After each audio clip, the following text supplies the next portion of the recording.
Hey, hey, hey. We are back. Back with another show. And tonight we are joined by Brandon Toy. Brandon, are you there, mate? I am. Hey, what's up, everybody? Hey, hey, hey. Yeah, listen, earlier on today, I've got it on screen actually right now. Let me make that bigger so that you guys can see this. Now, you did a live stream today. Well, it wasn't a live stream, it was a pre-record, wasn't it? It was a premiere, and it was on the Antarctic sun. But we've had the resident troll, Sean Hawkins, making some very bold claims here. I don't know if you can see right down at the bottom of the screen, this is for the audience. I'll read out his comment. He says, "You made Brandon look foolish." Obviously, this is a response to me. "You falsified those screenshots and he believed you're honest." Well, we'll get into all this in a minute. We will get into all this in a minute. But you did do a live stream earlier. I've got it up for the audience to see right now. Let me bring Well, it wasn't my... a live stream, it was a pre-recorded. Oh, that was a bit of feedback there. Sorry about that. No worries. Okay, so yeah, so this is your live stream from earlier. So right now, currently, Brandon, you have 162 subscribers, and you put quite a lot of effort into this. It's nearly a 40-minute video, and basically you're dissecting these 24-hour sun, and you're analysing them, etc. So do you want to tell us a little bit about this, what you actually did today?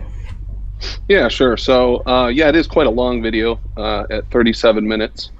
And 24-hour sun came up last week in Jose's, and I had a conversation with a few people over there about a particular video that they played while I was talking.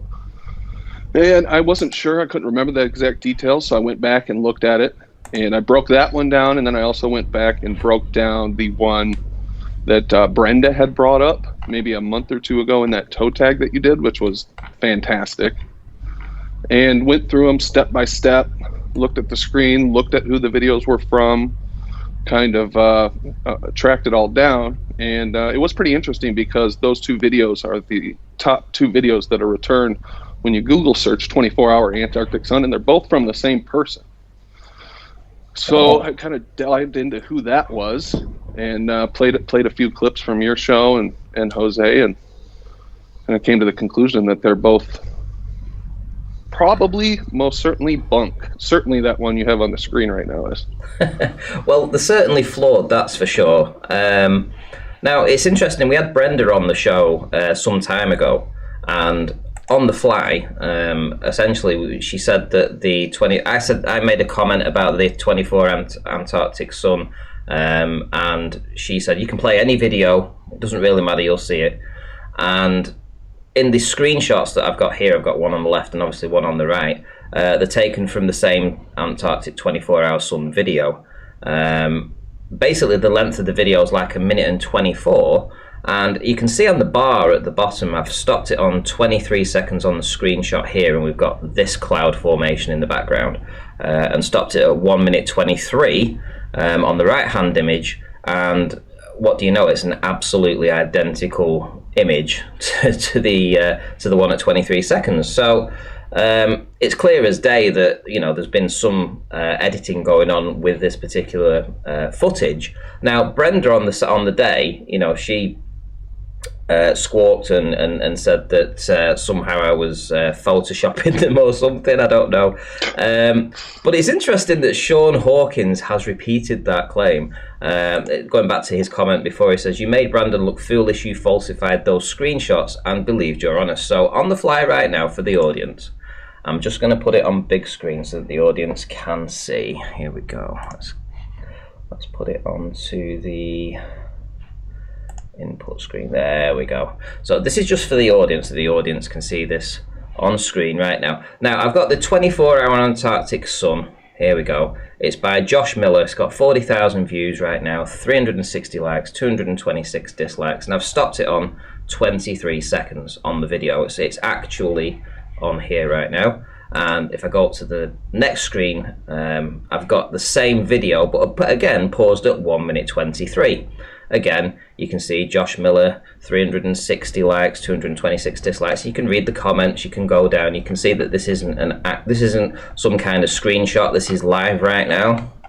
The same with the previous one that stopped at 23 seconds. You can see that it's exactly the same. It's a live screenshot of these. Now, anyone can do this. It doesn't take a genius to do this. And when you've got some meth head giving me shit over this, it really needs addressing, because essentially all I did was shout you out and say that you've got a premiere literally being released.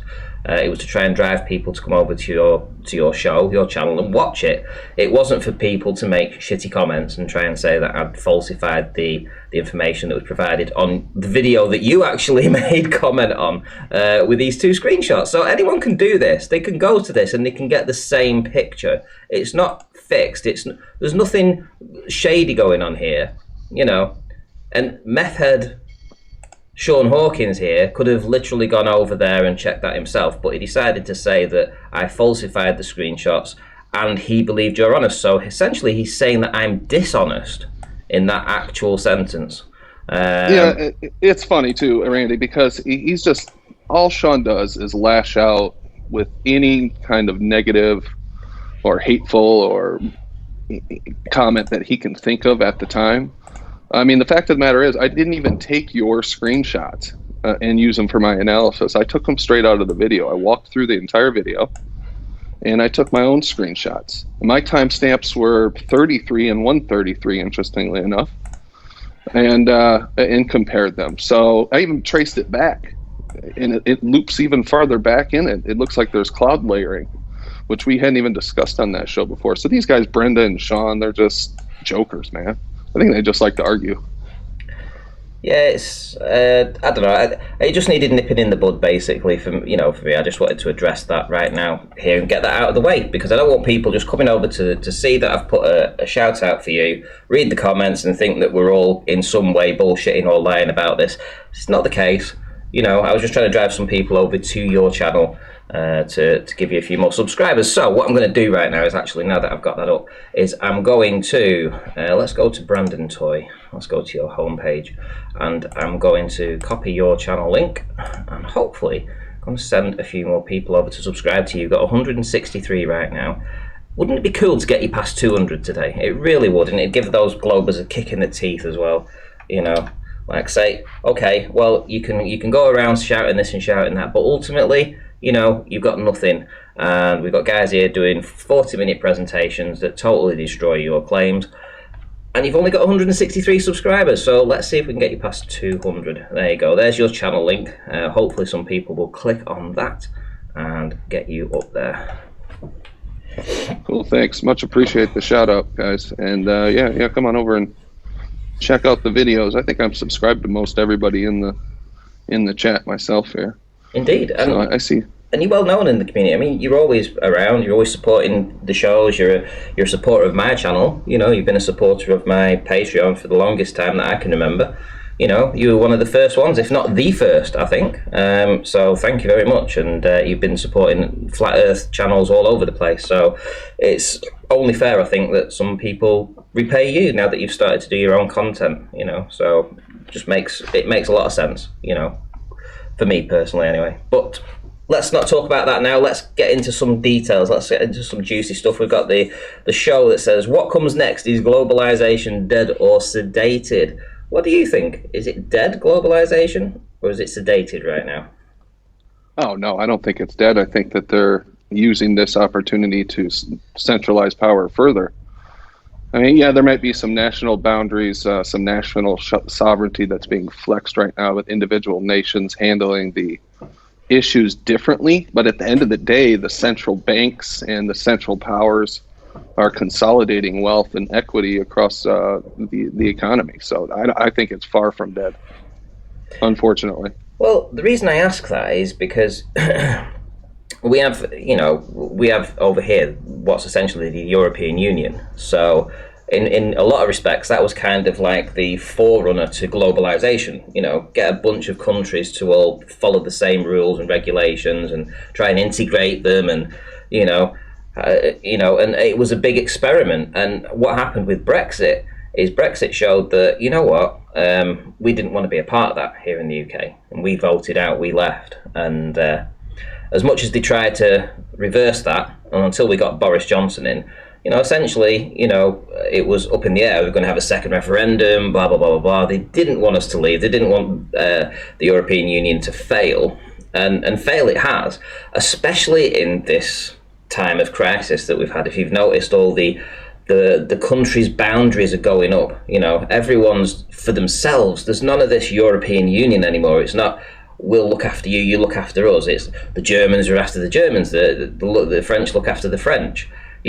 Polish look after the Polish. The walls are going up, the borders are shutting down, they're repatrianising the people. So in a lot of ways, the European Union has failed massively. And the European Union actually put a comment out recently, a statement saying that they'd let Italy down, and that they should have been there, more supportive, etc., etc., etc. It was a big holding their hands up. Look, we failed. Well, they're failing at everything. They failed at Brexit. They failed at this. None of the countries are acting European. They're not acting European. They're acting in their own nation's interest. And it's very evident as what's actually going down right now.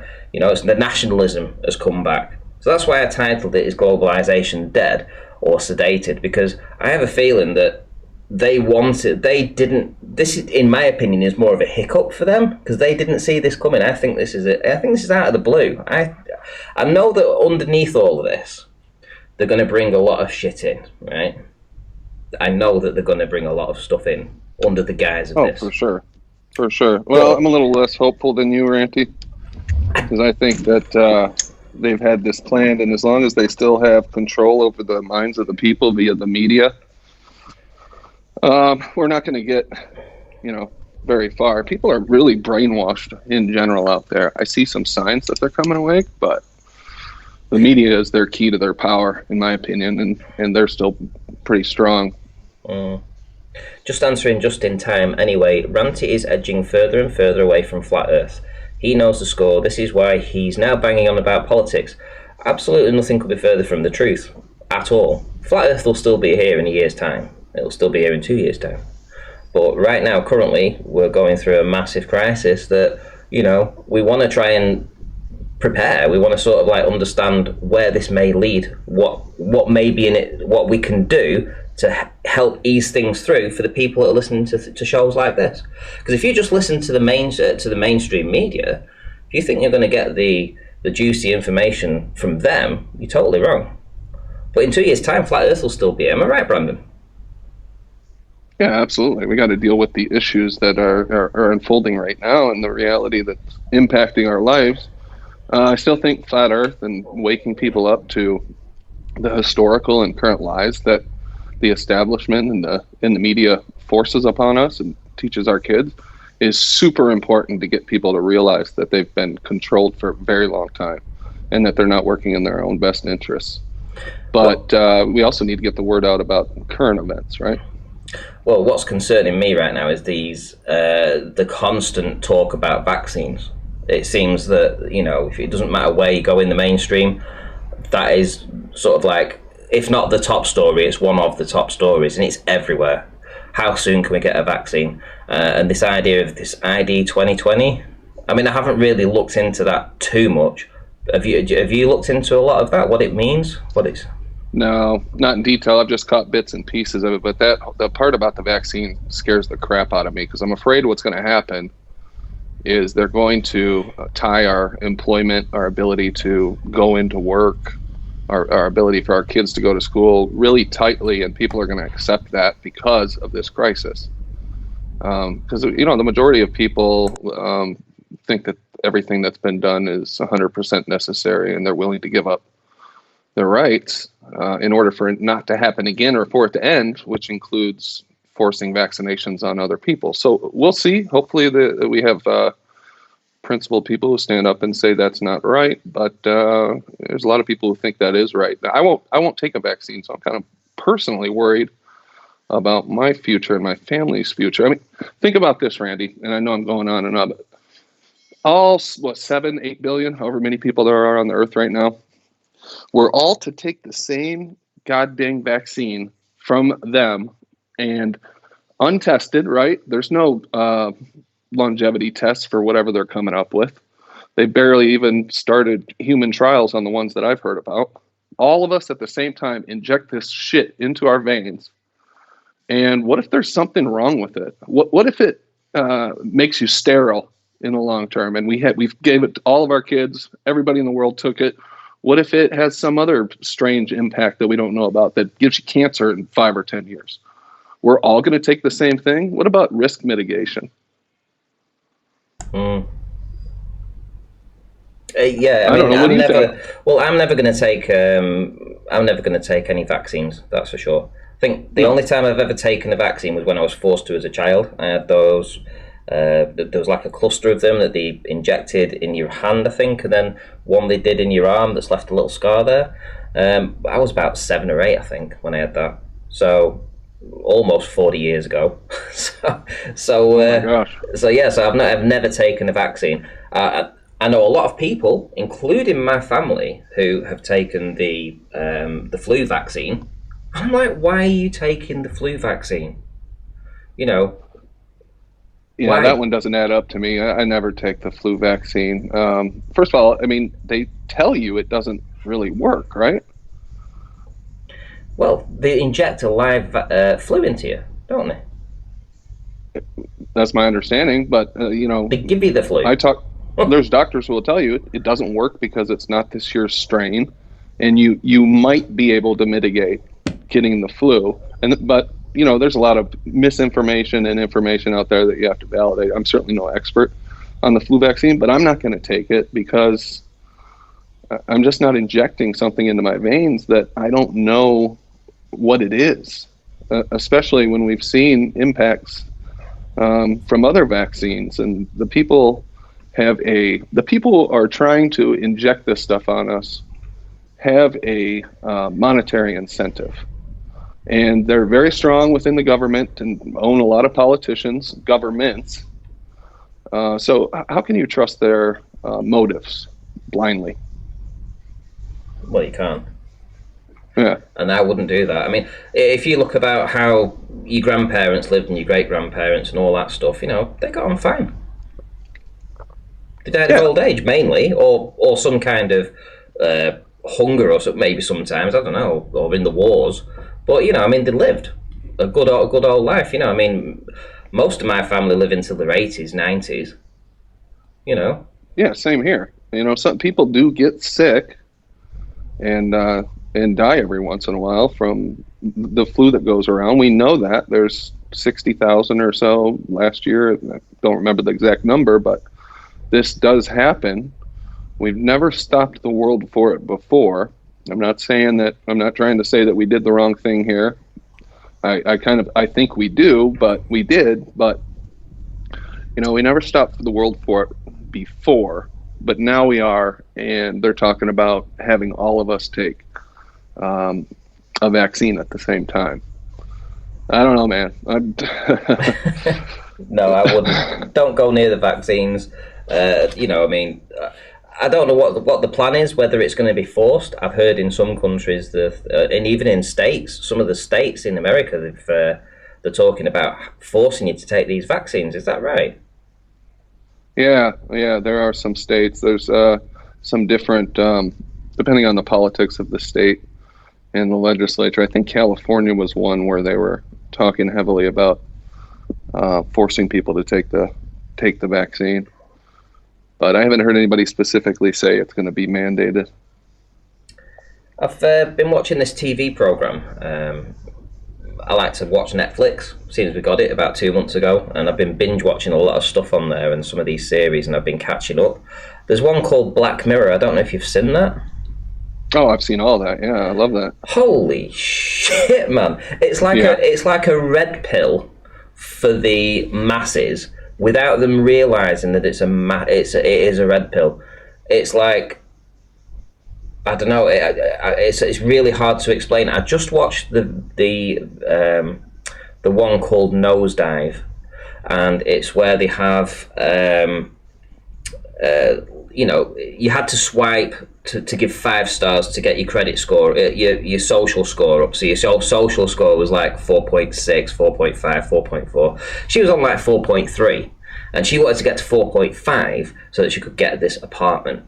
And the nosedive happened when she had a really bad day, and basically she upset a lot of people, and people were downvoting her on the phone, so they could capture her image in some kind of implant in the eye, know who she was, and give her a mark from like 1 to 5 or whatever, and they were all giving her 1s. So of course her credit score plummeted to nothing, and basically you had to act like a little robot and walk around and say,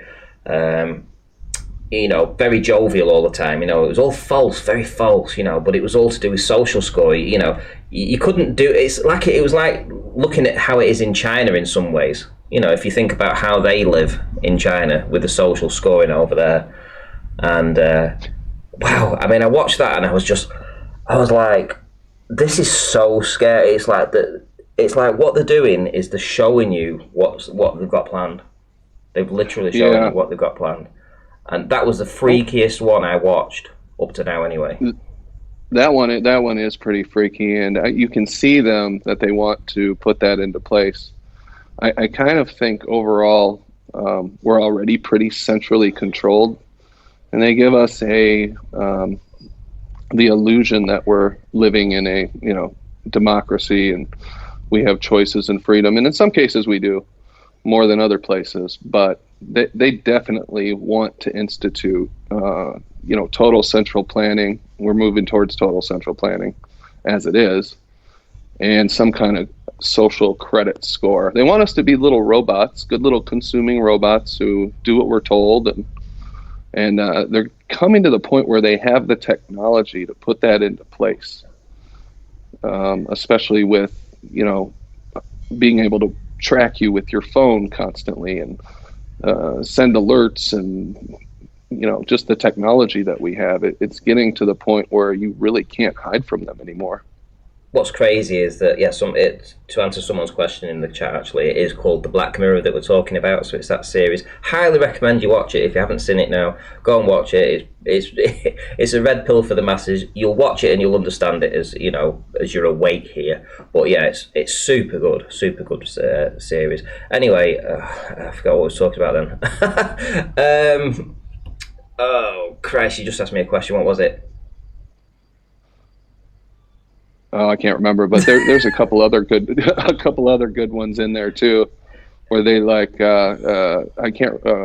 Bear, I think it is, where she gets punished by having to relive the same day over and over again, and then injected at the end of the day with something that makes her forget that she went through it the day before because she committed a crime. I mean, who knows where society could go? And if you look at how quickly people were to just kind of abdicate their rights in this crisis, how easily can they manipulate us into pretty much anything?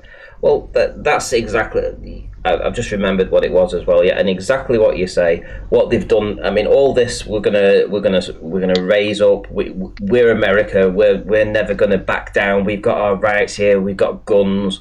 We'll fight them to the end. You've all just rolled over. I'm sorry, but I'm looking from the UK here, and I just see you guys just rolling over, and just there's no uprising over there.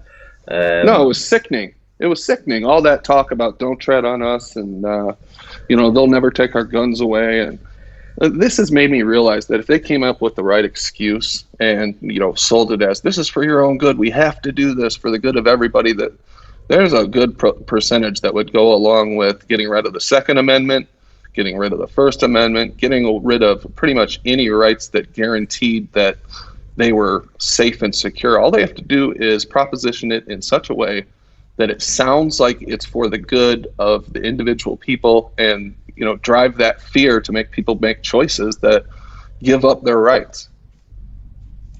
And here's another thing, simulation. I never understood when people said it feels like you're in a simulation, or this could be a simulation.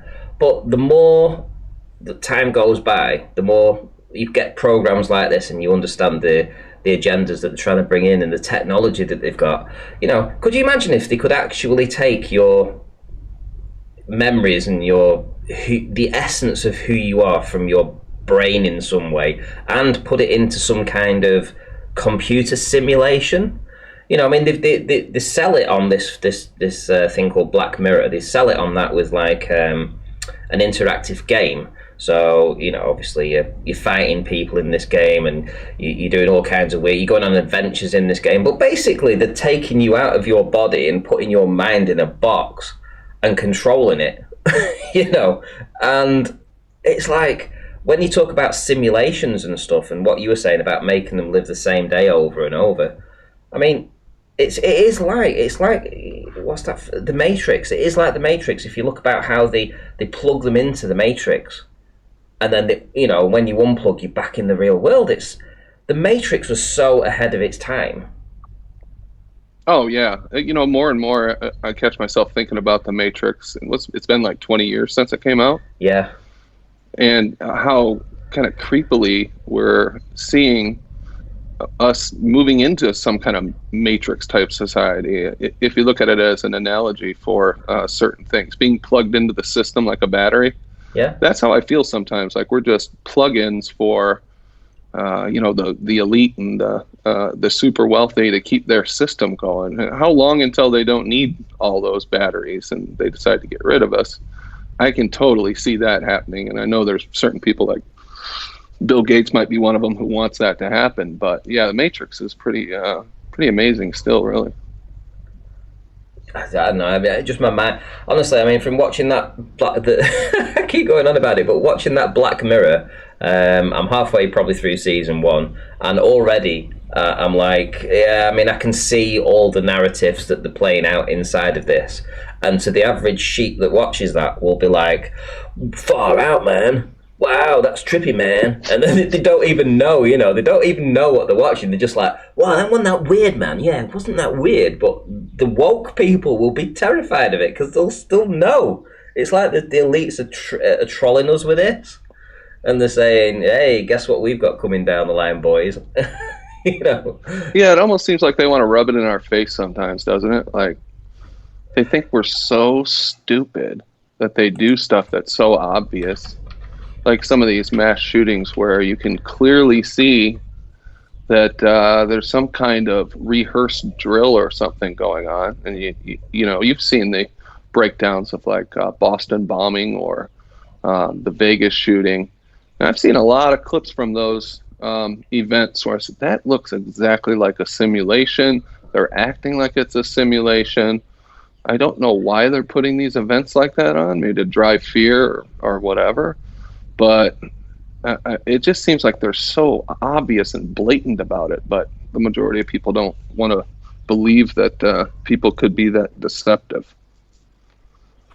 The one I was talking about before, which was Nosedive, I think they've got a lot of that information from what's actually happening in China, and they've sort of like added a couple of layers on top of it. So rather than it being the people that are social scoring you, it's actually the government. However, I'm going to put a massive caveat on that and say, if you look at what's happening with this coronavirus right now, and you look at how people are social scoring you, for sure they are social scoring you, because they're obviously looking at you if you leave the house. They are reporting you if you spend more time out than you should. The police are now turning into this kind of, you've been out for an hour already, I mean, you're only allowed an hour. And as I say, my partner put a post on where we went for a walk, and because the walk took us, we went a little bit further than normal, and we were out at the house for 2 hours, and she posted some beautiful imagery of all these, the swans and all this kind of stuff from all the places we've done this walk on. We've been out for 2 hours, and nobody commented on the pictures, how wonderful the pictures were. They were all saying, you were out for 2 hours, Lynn. You should not have been out for 2 hours.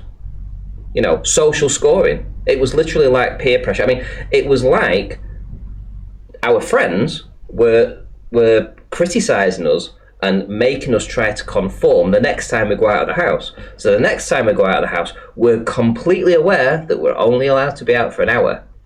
Otherwise, they're going to get really mad about it. That's just crazy. For somebody to think that they would need to comment on something like that, and that it was worth chiding you for going for a fucking walk. It's like the thought police from 1984, or some shit you heard about, that would happen in the USSR with everybody super paranoid and a microphone in every lamp, But what I'm saying is, the idea that this nosedive, where they're social scoring you on their phone for whether or not you behave correctly. So, for instance, in this the Black Mirror, so this one called Nosedive, this woman's walking around doing her everyday thing. So if she bumped into somebody, and she knocked the drink or whatever, and this woman got her phone out immediately and swiped her, gave her a 1-star, downscored her, so her score went from, say, 4.3 to 4.29 or something. Not like 10% of 1% off or something ridiculous, a very small amount. But once you get enough people doing that, your score starts to drop, and then it affects what you can do. It affects your credit score. It affects what you can buy. It affects where you can go. It affects what kind of car you can hire, what kind of house you can buy. And I'm like, well, this is what's happening in China anyway. China, that happens, but it's the state that monitors that. But could you imagine if you could get the sheep to actually social score you too? Well, look at what's happening. They're doing that. People are social scoring you. How long have you been out of the house? Wow. Yeah. No, that's insane. Yeah, it's already taking place to some extent, and people seem to like it. And keep your I think distance. They like ratting on their neighbors. Yeah, and keep this 2 meter stuff. And they put the tapes out in all the supermarkets that are 2 meters away. And you've got to stay 2 meters apart. And if you're walking down the street and somebody else is walking towards you, you've got to step onto the grass to get you 2 meters away from them. And every fucking person is conforming to this. And I know, I'm totally paranoid myself when I go out to like the supermarket. Oh, am I standing too close to them in the aisle, or should I be on the other side of the aisle? Should I let them go by, or is somebody going to think that I'm driving around too much or going to a place I shouldn't go? It's gotten inside of my head that I have to now act a certain way because that's the expectations. Is that going to go away suddenly? Because they're talking about already the second, round of this shit, and that people who have, come back from it or gotten over it or whatever can get reinfected. So when is it going to be safe for us to stand closer than 6 feet again? It sounds like they're setting it up, so it's never going to be. But I have some friends that suffer with, mental health issues. In other words, they don't like. They have issues with having to stay in. So they get not just claustrophobic. I don't know how you would explain it, but they don't do very well on their own. Basically, they are social people. They like to interact. They like to, to go out and be close to other people. And if they haven't got that, and they're isolated, they're on their own, that's only just going to make things worse for them. And I've seen it. I've seen my friends posting, some of my friends posting anyway, saying how depressed they are, and that they can't wait for the human interaction again to start up, this socialness, because we are social human. People are social. We like that close contact with friends, family. I can't even, I can't go around to my friends. I can't go around to my other sisters who lives locally. I can't even go around to hers. You're not allowed to. And I say that you're not allowed to. I mean, I could go if I wanted to, and I probably will. But it's that social shaming aspect. Could you imagine if I go around to her house, knock on the door, and she invites me in? I mean, it's likely that the thought police in the street are going to phone up the police and say she's got a visitor around at her house. Somebody that doesn't live there.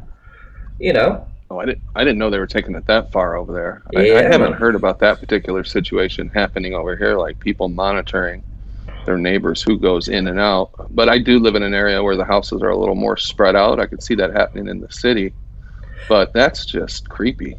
Yeah, I mean, it's just like I say, it's that social shaming side of things. And all I'm saying is, because I've seen this episode of this Black Mirror today, because I've seen that, it's kind of like registered with me. And I always was thinking I could relate immediately that this is what it's like in China with social score. But then to think, well, how would you get somebody that you've never met before, a bus driver or anybody just walking down the street, or somebody serving you a coffee, how would you get them to social score you? Well, this is a perfect test run for that. if you think about it. What they're making us do, how they're making us stay apart from each other. We're making sure that we're conforming to that. If you're hanging out in more than two people, you're not allowed to hang out with more than two people, I think. And it's just crazy. And you see people obeying it. Oh yeah, they're definitely taking notes on all this. I can totally see them just collecting all this data. We're going to be talking about this for a long time. There's going to be studies. There's probably think tanks already sifting through all the data that Google and Apple and everybody else are collecting during this period of time. They're going to learn some lessons, and they're going to apply those lessons to future instances. So, I mean, we've already proven that they can pretty much get anything they want out of us, any behavior they want out of us. So what makes us think that they're not going to pull, part two sometime in the future?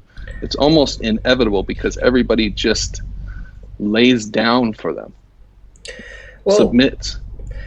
I forget whether it was, I watched Richie from Boston who talked about this. I think it was Richie from Boston.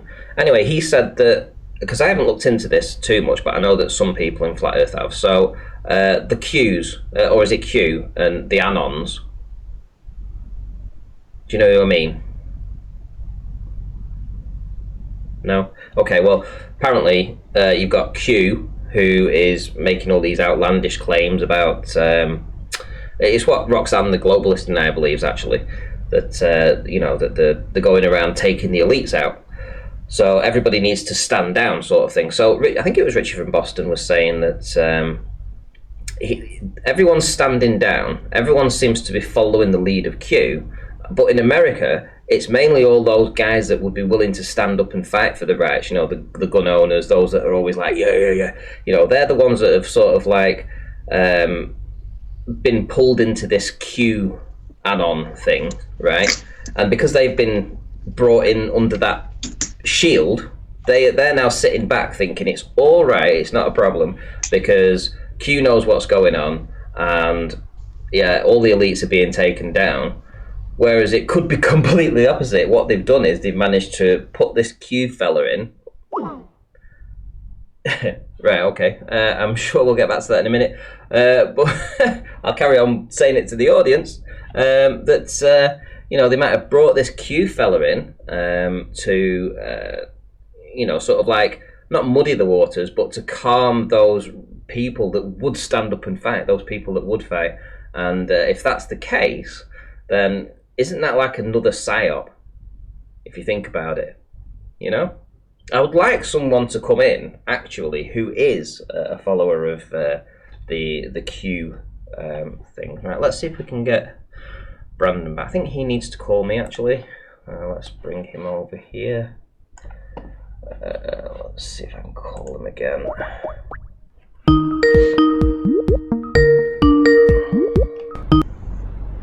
Hey, you there? I am. Did you drop? Sorry about that. It just dropped the call for me, and it wouldn't let me connect for some reason. Sorry about that. No worries. You're coming through fine, I think. Yeah, people can hear you. So, did you hear what I was saying about the Qs? I think I missed the end of it. I didn't hear about the last 30 seconds. Randy. Okay, well, basically, it was just saying that, I think that if you've got all those people that are following Q, and they're all standing down because they've got this idea that the elites are being taken down one by one, and it's only a matter of time before the world's free of all these people. So all the people that would fight are all standing down, but they're standing down maybe because Q's like, isn't real at all. He could be the psyop. Oh yeah, I looked into Q. Man, months ago, maybe even a couple years ago when it first started off, and I wasn't really impressed. It seemed like a pipe dream of a continuation of the Make America Great Again campaign from Donald Trump, and somebody kind of latched onto it and found a way to continue to harness that kind of rebel undertone to that whole campaign, because that campaign was kind of a fuck you to the establishment in a way. At least that's how it was sold to everybody. And, if you bought into it and thought that things were actually going to happen, like lock her up and stuff, there were some people who were totally bought into that. And I think Q just kind of continued that. I honestly have not looked at any Q videos lately. I see some predictions and I see that they never come true, and I'm just not even interested in it at all. No, I don't think the elites have allowed some kind of undercurrent to take hold somewhere. Filled, they would never have allowed those roots to actually take hold in the first place. I mean, if you think about the elites and where they are and how they've got to where they are, they know everything about everything. There's nothing that gets by them. There's not gonna be some secret organisation that's been able to become large enough to challenge them and to then take them all out without them all knowing. I mean, it's ridiculous if you think about it. To be honest, to me, it's ridiculous anyway. It's a total fantasy. I would love for something like that to happen, depending on who was put in power afterwards. But to see people actually get locked up for their crimes, government members and any of the elites really, would be a real change, because I can't think of the last time a major crime or a criminal really got punished in this country. Jeffrey Epstein supposedly died in prison, and that was the closest we've come. And I don't even believe that he's really dead based on how all that went down. It could have been a mannequin at the end of the day. They could have. Yeah, I mean, it looked fake as hell, and it was really too convenient, man. Come on. Yeah, I mean, he'd only just been. Yeah, I mean, what was the cause of death? A snapped bone in his neck or something. But the pressure or something that would have been needed to have been applied could only have been done if it was like an inside job or something. He couldn't have done it himself. So either he was taken out as a hit, or it was a mannequin, and he's somewhere, I don't know, off New Zealand or something. Some kind of getaway over there, perhaps. Yeah, exactly. And the cameras went out, and the guards were asleep. It was like they wanted us to think it was fake. Yeah, but how because of all the details that came out. How stupid are people to believe this, though? Oh yeah, the cameras failed. The guard was asleep. Some guy was able to come in and just attack it, or no, he was able to kill himself without anybody seeing because the cameras were faulty. So it's retarded. He was under watch, wasn't he? He was supposedly under suicide watch. So it just makes no sense. And people buy this. People are gullible. People suck that up. Right. It just so happens that all these coincidences align, and this guy's able to kill himself with a bed sheet from lunging forward for 2 feet from his bed, and he happens to have all this dirt on all these people who he would take to Pedophile Island and procure prostitutes and children for them. I mean, come on, man! How stupid do they think we are? Exactly. And hey, listen, if anybody's in the chat right now and listening, and you've got me on Skype, give me a call and I'll add you to the call. So if you want to have a chat, jump on the show, give me a call on Skype and I'll bring you straight in. Right, so leading on. So where do you think, have you heard of it? You've heard of ID 2020 though, surely? Where the microchip... Yeah, I have heard of ID 2020, yeah. I don't know that much about it though, Randy. Maybe you can, fill me in a little bit. Well, from what I know about it, I think it's where they inject you with a vaccine and they also give you a microchip at the same time. And this microchip it could have anything, I suppose. It could do anything, monitor all kinds of things. Health, I suppose, as well as where you are. It's a tracker more than anything. So it just seems to me like, if you read what Bill Gates has already said that he's been able to do or invent. I mean, did you hear about the one about the drug that can boost your IQ by 100%? No, I hadn't heard of that one. Oh, wow. Who the fuck is this Bill Gates guy? Why are we listening to him? I mean, I know who he is, but why does he seem like he's the central figure in this whole thing? It's really weird. It is, yeah. But a couple of years ago, he put that out. He said, we've already invented a pill that can boost your IQ. It can double your IQ. So, You know, yeah, exactly. So, what other things are they? How what sort of shit are they messing around with? It's like it really is when you think about it. I mean, we are here as human beings. We don't need all this messing around with us going on. We don't need No. all this drugs putting in us. Our body works fine as it is. It's a perfect system. It's a balance. It's taken a long time to get this perfect. And it's designed. It does exactly what it's supposed to do. It fights off infection, and it allows you to, for the most part, lead a healthy life. But you've got to wonder if you see all these illnesses that are coming out nowadays. Is that because of the drugs that they started putting into us in the 1930s, 40s, 50s, 60s? Is that a hand me down from that? Something maybe. I've thought about that a lot of time, or something in some of the products that they were selling us, or something that was going on. I've always been curious how far back the cancer rates have been tracked, and I haven't seen any good information. It might be out there, but did people get cancer as much in the old days as they do now? Or is that a new thing? Because it seems like we're just waiting our turns to get cancer. That's how I feel sometimes. Like, it's going to happen one of these days if you live long enough. Has it always been like that? I don't know. Yeah, but I'm not fucking around with my genes, man. No.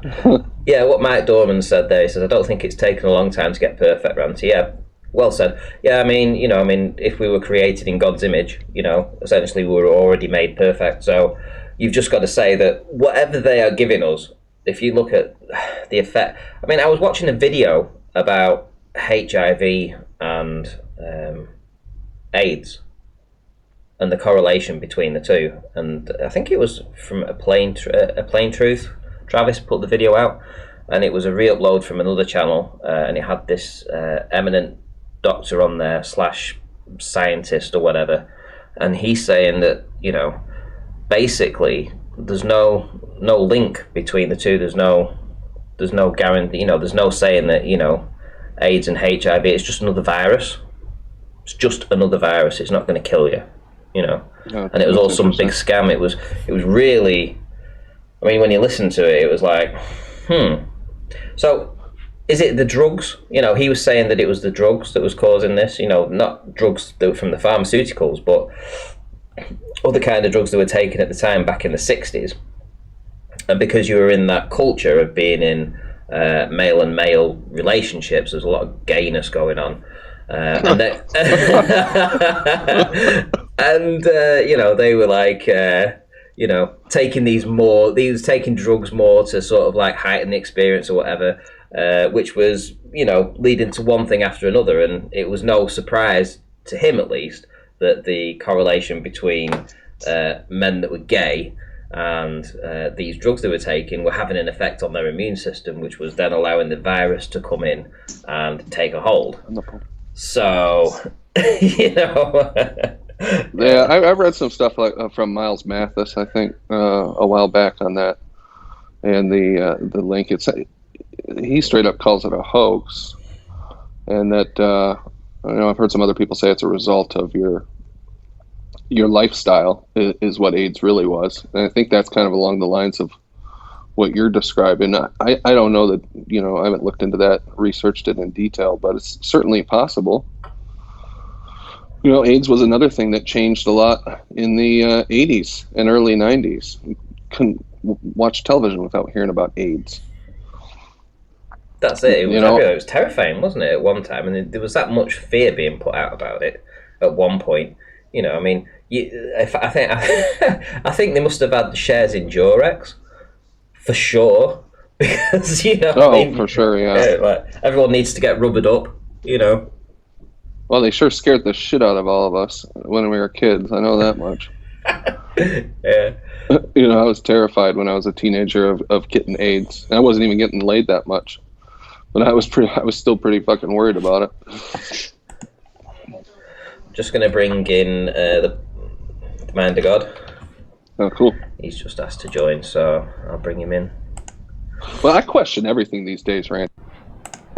anybody says anything, no matter how crazy it sounds the first time I heard it, I'll definitely look into it until I find out it's a lie, because there's so much shit that has just blown my mind over the year. Find out it's a hoax, or it's just a total fabrication. History, science, current events, you name it, then they fake it. So anything is possible in this new world of keeping an open mind, as far as I'm concerned. Well, here's one thing for you. Growing up as a kid, I was always outside. I was always playing outside. I was always very aware of my surroundings, the sky, the sun, when it was getting dark, because then I had to come home, because I was always over the backfields. I was always 2 or 3 miles away from home at any one time, So I always had to be aware of my outdoors and surroundings at all times, right? We didn't have phones back then. It wasn't like nowadays, you just phone your mum and she come and pick you up in a car. We didn't have a car. I was on my own. So I had to know what the sky looked like. Well, as I say, and I've repeated this many a time, it was back in the 1990s when I saw my first ever chemtrail. And I've said for the past 20 years or so, there's been a change in the seasons. So spring, summer, autumn and winter, it's all turned into a kind of a muchness. It's always been the same. It's always this dull, dreary, drab weather. You get a couple of really nice days, then you get a horrible day, then you get murky weather, then you get a really hot day. It's never, it's always all over the place. There was never proper seasons. But, and this is since the lockdown, since this has all come out, and there's a lot less cars on the road, far fewer airplanes, factories have closed down, all that pollution's come out of everything. I'm outside now and I'm looking at the sky. We've got blue sky. We've got fluffy clouds. We don't have that. All those other clouds that they classified around about 5-6 years ago or something. They classified like 30 different cloud names. This and that and the other. There's all just names because they're coming out of the back of a fucking plane. You just get a cloud. A cloud's a cloud, a fluffy cloud, that's Suddenly there's new fucking clouds. There's 30 types of new fucking clouds in the world. Yeah. I love it when they do that shit, yeah. But now, when you look at... I never thought there would come a day when I would be able to say, do you know, if they could just take the planes out of the sky for a few months, we'd be able to see what it was like back in the early 1990s or the 1980s when I was growing up. 1990s, you'd see the sky, the colours, the fluffy clouds, the nice seasons, you'd get that. It hasn't rained here. I mean, I think it rained one evening, not daytime. I think it rained one evening. But basically for 5 weeks. 5 weeks, we've had beautiful sun every day. It's unheard of.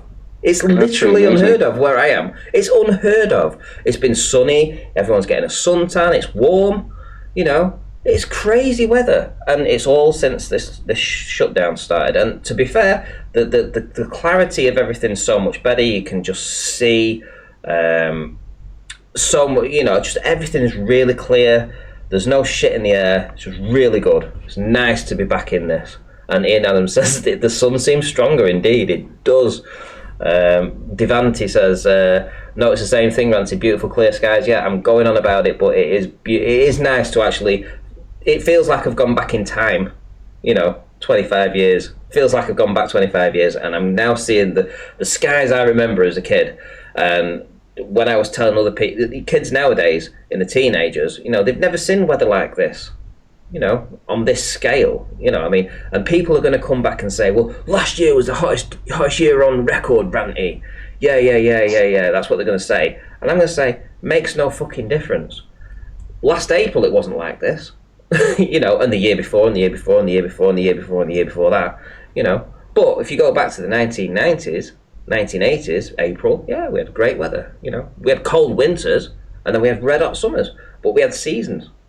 And it's all changed since they started putting those pollutants in the skies.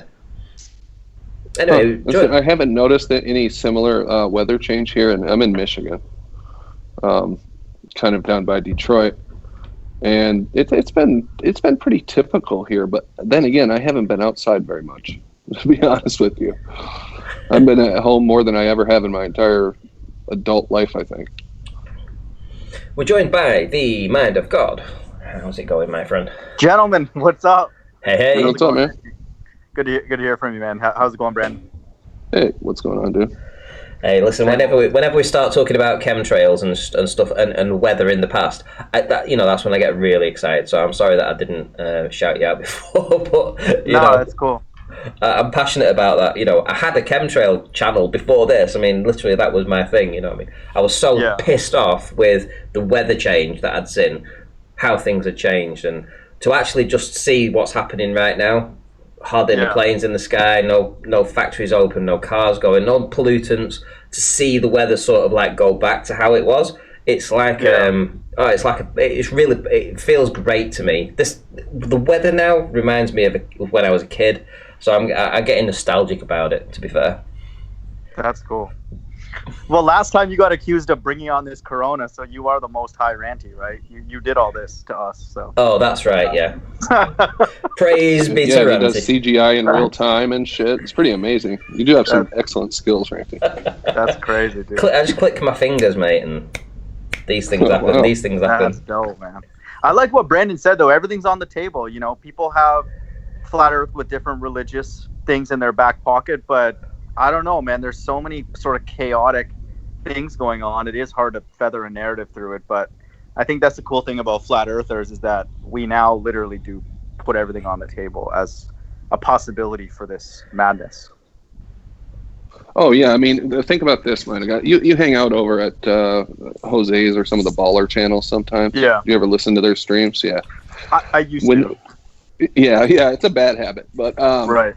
When you listen to them, the groupthink, and if someone gets out of line or questions something that shouldn't be a question, they immediately pounce on them.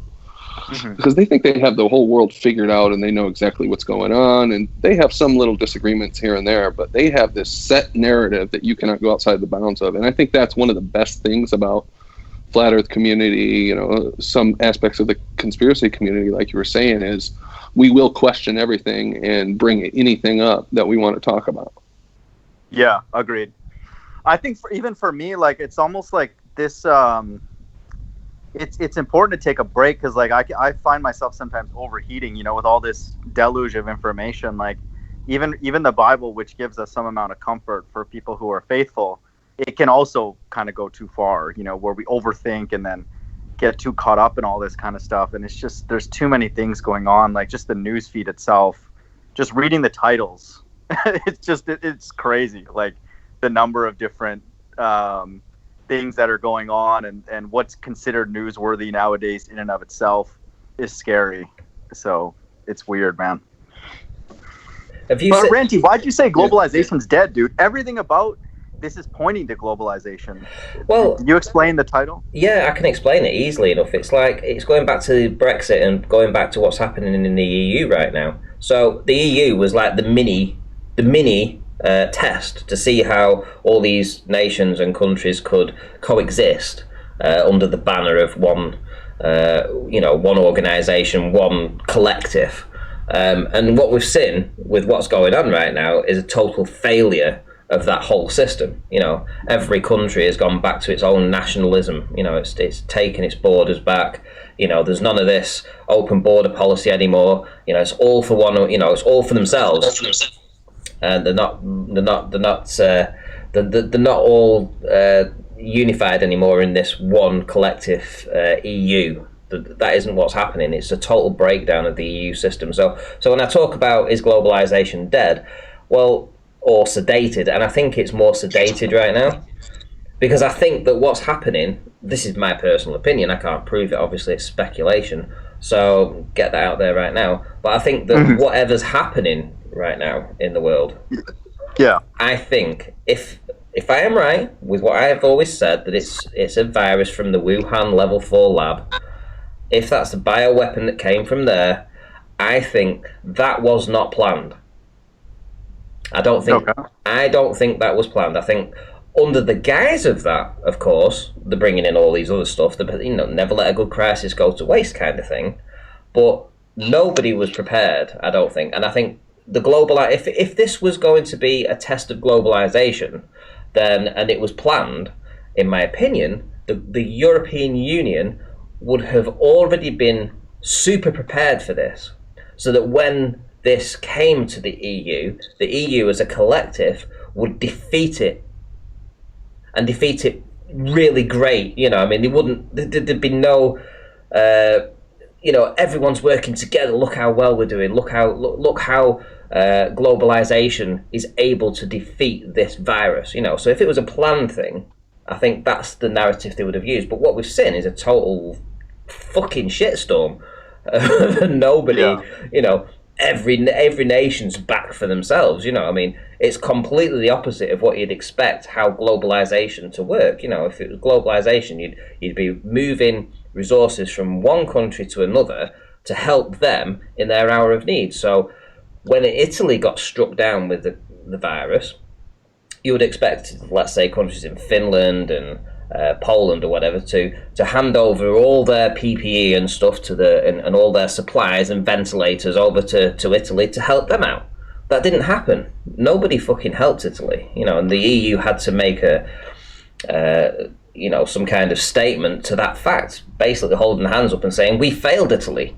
No shit. So if it was a planned thing, you'd think that the EU, being the sort of like the poster child of the globalization, would have worked a lot better, and it hasn't.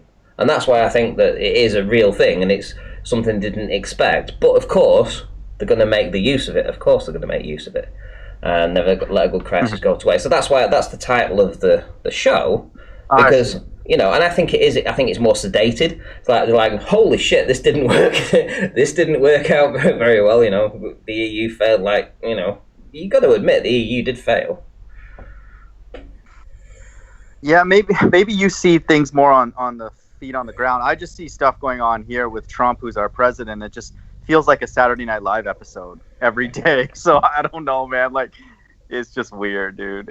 I don't even know what to say some days. But I see what you're saying. You're talking about the lack of coordination in sort of helping one another is proving that maybe there's not as much consistency from nation to nation.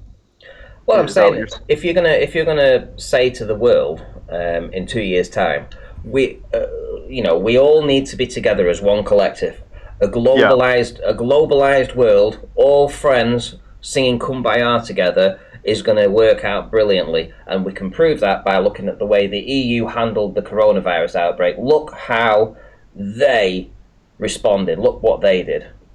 But they can't do that anymore, But this would have been an ideal opportunity for them to do that if it was a planned event. And that's why I don't think it was a planned event. I think it was maybe it was either a mistake or it was an on purpose. So I can't say which is which, but I still think I think it's a real thing. Other people think it's a complete hoax. And I've seen some, and this is another thing that's fucked me over. I saw this, was it Didi Van, she's got a channel, and she put a video out, and some guy stopped this medical worker, I think it was a doctor or some kind of person that worked at a hospital in New York, and asked him, this reporter, citizen journalist, asked him, what's it like in the hospital? And he's like, hey, it's not as bad as you think, actually. I'm like, what? Yeah. So whether or not that was I've heard some reports of that too. First, secondhand, my buddy's son is a doctor. Actually, my brother's a doctor too, but he's on a reservation. My buddy's son, they were saying in the media that they were running out of gloves and personal protective equipment, and they were overrun and didn't have enough nurses. And he was saying that wasn't true, that the media was exaggerating. So you can't trust anything the media says. That's just the bottom line there. Correct. Shout out to Colin Dresser for the super sticker. I'm not sure what it is. It's somebody with a cape. I think it's potato cape man. Anyway, thank you for these for the super sticker. Much appreciated there, Colin. I mean, I don't know. You see these reports of people saying that it isn't as bad, but I don't know. I mean, and you also see these other reports of people saying that every death is being reported as COVID-19. Right, I've heard that. And I'm like, yeah. So I'm doing the figures in my head, and I'm thinking, okay, so 888 people in the UK died today of coronavirus, and I'm figuring it all out. I'm thinking 365 days a year, 880. That's around about what 330,000 people. How many people would be expected to die in the UK anyway? And I'm running all these figures through my head, and I can't get it to correlate. I still can't get it to correlate that if every person they said that still wouldn't work out. 888 wouldn't be enough. You'd need more than that. But then again, they're saying that's only the people in hospital. So what about people that die at home? Quite honestly, I don't believe what we're hearing from the mainstream. I don't know. I just don't think. There you go. Ranty's not totally sold on the narrative. That's good, man. That's good to hear. We aren't either. Do you know something? It's because we've been screwed over so much. It's because we've been screwed over so much in the past. We can't trust a single word they say. Agreed. Even if it was real, they should know that, you can't blame us. Like even that guy Elms last time hangout, he should understand, as he claimed to be a flat earther. We weren't trying to be rude if he is what he said, a bus driver who's risking his life and all that. But come on, man, people got to understand. If the flat earth was not like, real to us and recent, then yeah, our mindset would be a little bit more trusting, but that's a pretty big deception. Like that's been orchestrated throughout our entire life. So, and then it just sounds very, very strange when people like ballers come on here and claim to say, oh no, we just care about education. We just want to teach you. We care about, learning, and we're in it for the love of the game. Then they turn around and just make fun of us 24/7. Really? And then so the government, we expect you guys to believe that you care about our health when they've made, the health system just an insanely profitable business. That doesn't make sense. Like, no one's going to buy that. Well, that's another thing. The health system is incentivized now, and so are local governments, and even state level governments here are incentivized to have a crisis basically on their hands. So they're going to get funding and, special treatment or bailouts or loans or whatever if they're impacted by this crisis.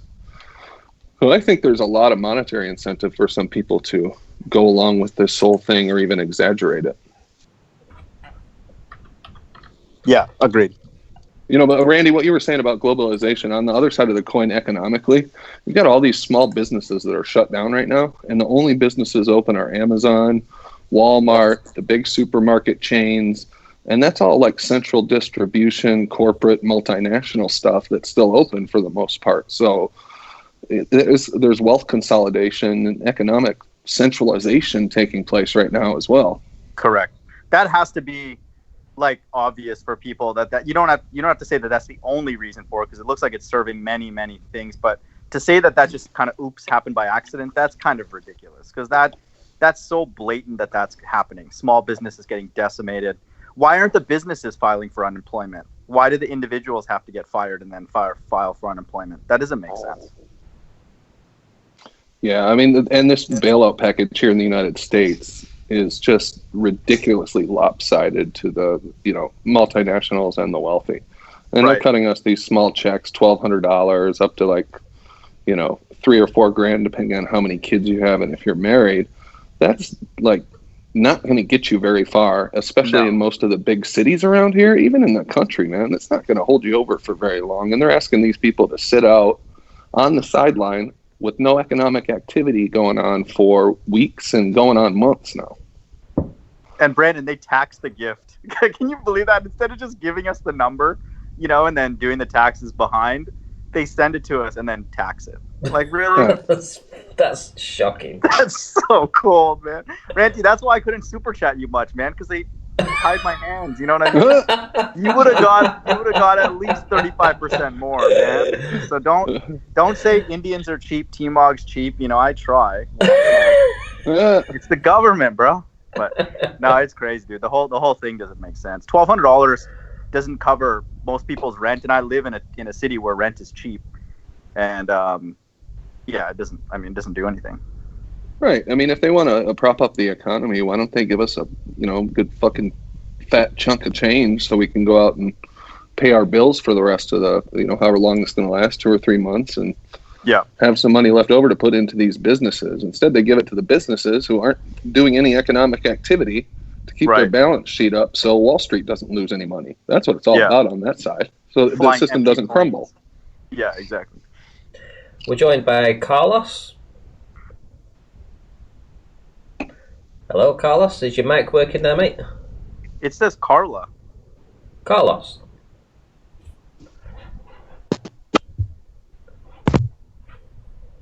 Oh, now. Whoa! Yeah, you're coming through fine there, mate. How's it going?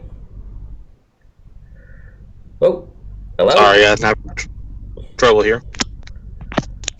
Carla, state your name and what shape do you believe the Earth is?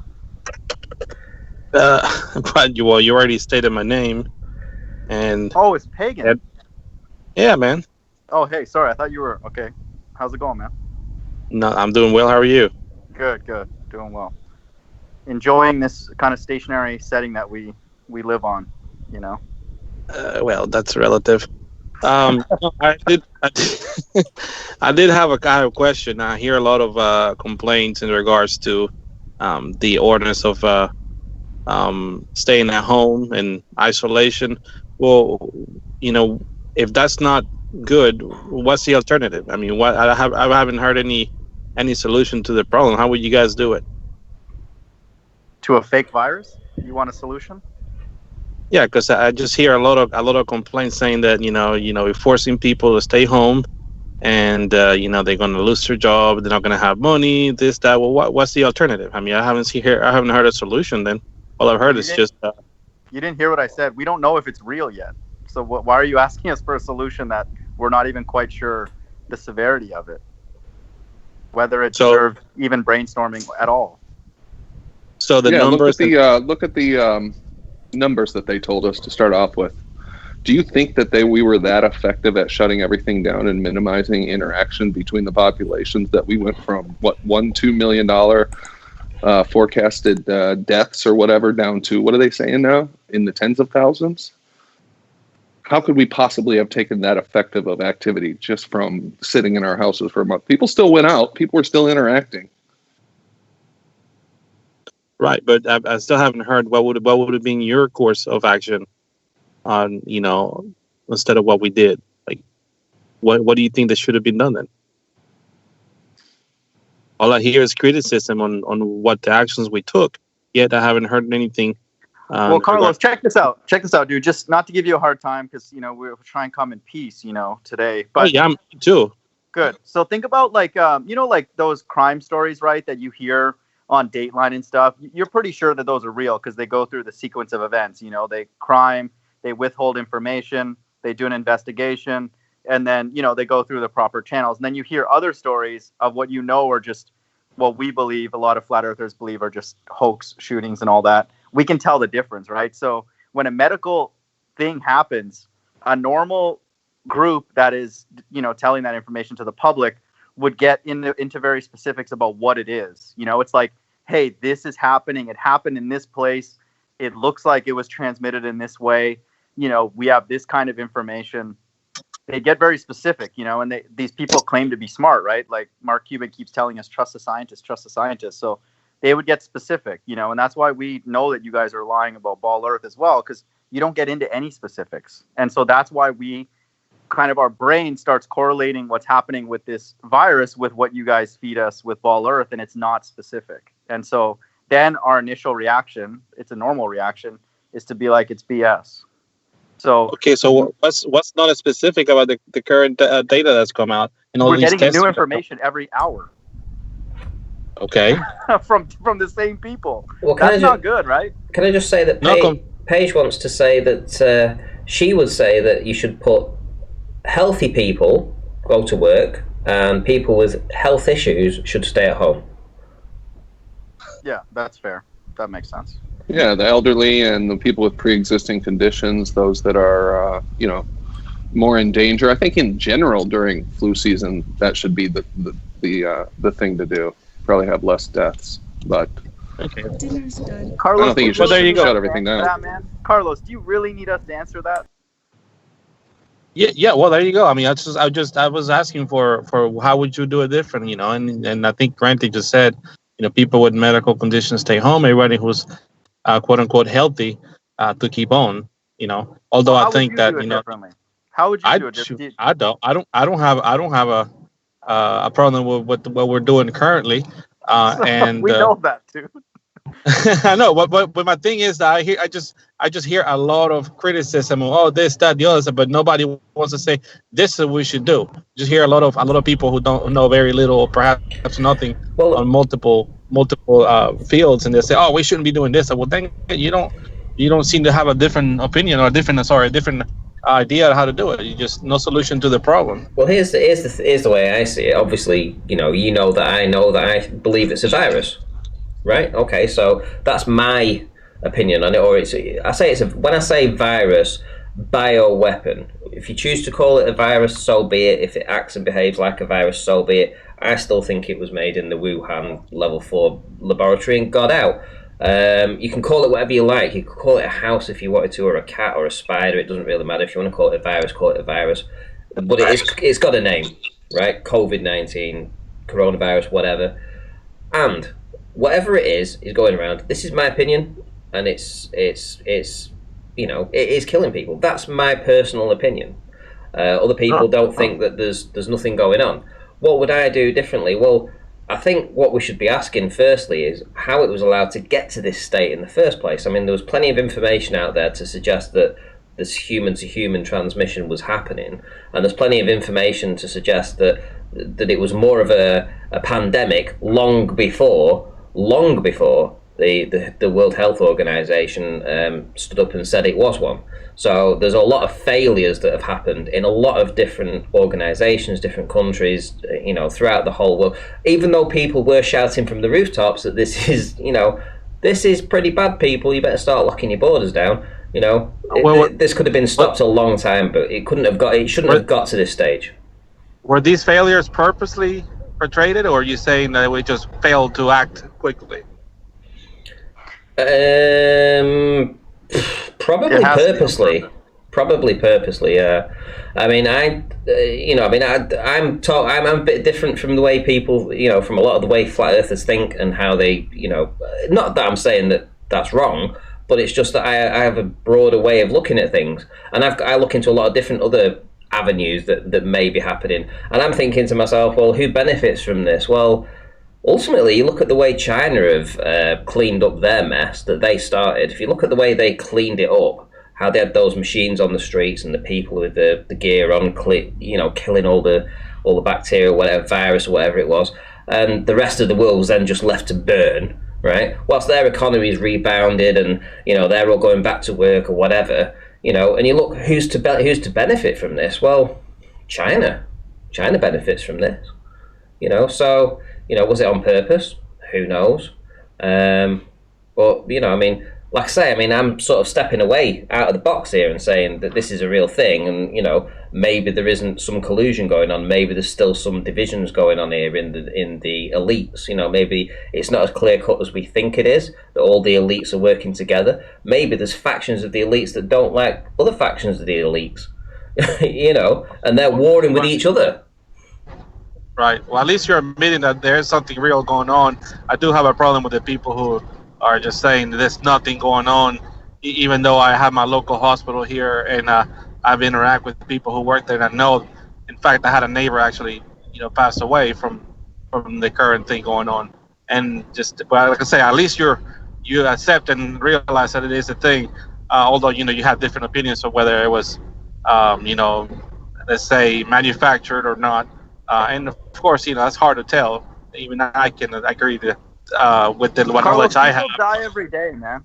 People die every day. Like, okay, that's an sequitur. No, okay. It is. Think about it. We're receiving news from a government agency who is basically instituted mass killings. So ventilators every day. What's that? Do we run out of ventilators every day? What does that mean?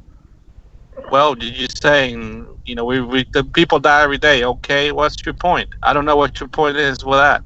What's the point? Is how are we supposed to believe that the government cares about people dying, whatever that number is, when they have set up a system that is literally encouraging death and mass death worldwide? Do you not see that worldwide? So do nothing then. Since we don't do anything else about all the deaths and other things that are causing death, then we should do nothing about the current virus. Not do anything. No, Just he had a good question, it goes Carlos. through the normal channels. Like people, if they're sick, they go to hospitals, and if the hospitals can't support the number that are sick, then there's an issue. But we've been finding a lot of people have been filming things and noticing that even here in Houston, there's the largest medical center in the world. I haven't seen any excessive traffic near the medical center or near the hospitals near me downtown. Where are all these people that are claiming to be jamming the hospitals? Well, it looks like we cut it at the root then by doing all this. Well, hang on. We have avoided that. Give yourself a pat on the back, Carlos. You did it, man. Well, hang on. Here's the thing for you guys. When they've told everyone to stay away from the hospitals, so here in Blackpool, I'm friends with a few different nurses. Real good friends with a few different nurses. Some that work at the Vic, and they've told me that admissions coming into A&E had dropped off dramatically once the government did this shutdown and said everyone needs to stay at home and don't come to the hospital unless you're really ill. And we're going to be prioritizing the coronavirus victims or whatever. A&E was empty. Nobody was coming up there for minor ailments, a stubbed toe or a little cut on the finger or something, waiting for a stitch. People were staying at home. People weren't going to the hospital. They were staying away. So A&E freed up. So nobody was sitting in A&E waiting for people to come in. And apparently here as well in Blackpool, we've had, I think, around about 120 cases in total, if you believe the figures. So, it's very, very low, so you're not going to expect hospitals to be overflowing with people because people are staying away from A&E. They don't want to go there. No, fair enough. I just think that the whole narrative of how this is so overwhelming and stressing our medical system, that part of the narrative doesn't make sense. That what we have in place, because think about it, hospitals, we know this, are an incredible business. They'll pop up anywhere that they're profitable, just like a McDonald's. And so, is this thing so big that it stressed our entire? Well, here in the UK, it's the NHS, so it's the National Health Service, so it's all basically controlled by the government, essentially. So we don't. Okay. It's not like in your country. Here it's free. Okay. Fair enough. Yeah, I grew up in Canada, so I get that. But let's just use America as an example, because clearly we would be able to handle it because there is just an absurd amount of hospitals, like everywhere. And so would this thing stress, for example, a city like Houston? I haven't seen it. Well, that's my point. Like, am I going to trust then a narrative from CNN and Fox News when I see, maybe some hospitals look like they're overloaded, but then you also see other videos where people. Did you enter the hospital and verified, or did you just say by driving by a hospital? Well, I mean, they won't let me go in. What are you expecting? A commotion outside every single hospital? Just people running around like crazy with the arms up? I mean, I don't know. You're making an opinion out of your expectation of what it should look like. Yeah, I mean, that's fair, but I would say I'm looking for something different than what I see. 1 second. Let me answer that. I'm looking for something different than what I experience every day. And I haven't seen that. So that's what I'm basing it on. So am I seeing anything different than what I experience every day? No. Okay, why should you experience something different by driving by a hospital? Well, I don't know. Apparently there's so many people dying, body bags everywhere, and all this like trucks coming and shipping the bodies and all this kind of nonsense that we're being fed by the corporate media. Where are they? Where are the funerals? Where are the people that handle the dead body? Shouldn't they be overwhelmed, not knowing what to do with these? There should be like funerals, thousands of them every day, right? Well, to be fair, I've seen plenty. To be fair, I've seen plenty of footage of third world countries where they're overwhelmed. So someone's trying to call. I'm not sure who it is. So somebody's trying to call me on my Ranty Live panelist channel. If you want to call me direct, I can add you to the call. So whoever it is that's just tried calling, ring me direct, and I'll bring you into the call rather than using the actual. I think it's our friend Paige. Paige, is it? Right. Okay. Yeah. I will bring Paige in. Right anyway, as Carlos, do you believe as far as being overwhelmed, do you question anything that the government? Tell us one thing. Just throw us a bone, man. All these times, all these hangouts, you've annoyed us. Is there one thing you dislike about the government that you will say here on Ranty's channel? Specific. that I dislike, That you question, you dislike. global warming. Oh my gosh. Classic. Hey, Carlos, you know what really kind of gets me is we've caught the media lying about this on several occasions, this whole coronavirus thing. So, you know, in my head, I'm thinking, why are they lying? Why are they making stuff up as if this is as horrible as it is? Why are they using mannequins in some of their programs that they're putting together? Yeah. Spell mannequins. Spell mannequins. Spell the word mannequins. Mannequins that look like me, I wouldn't make much money. No, spell the word mannequins. MANQUIN. No, we know you're smart, Randy. We're putting this dummy on the hot seat. Oh. Isn't it double N? MANNIQU? Yeah. INS? You said sail or spell mannequin. Forget it. Shut up, dude. Your only conspiracy you believe is global warming, climate change? Are you kidding me? No. I didn't say it was a conspiracy.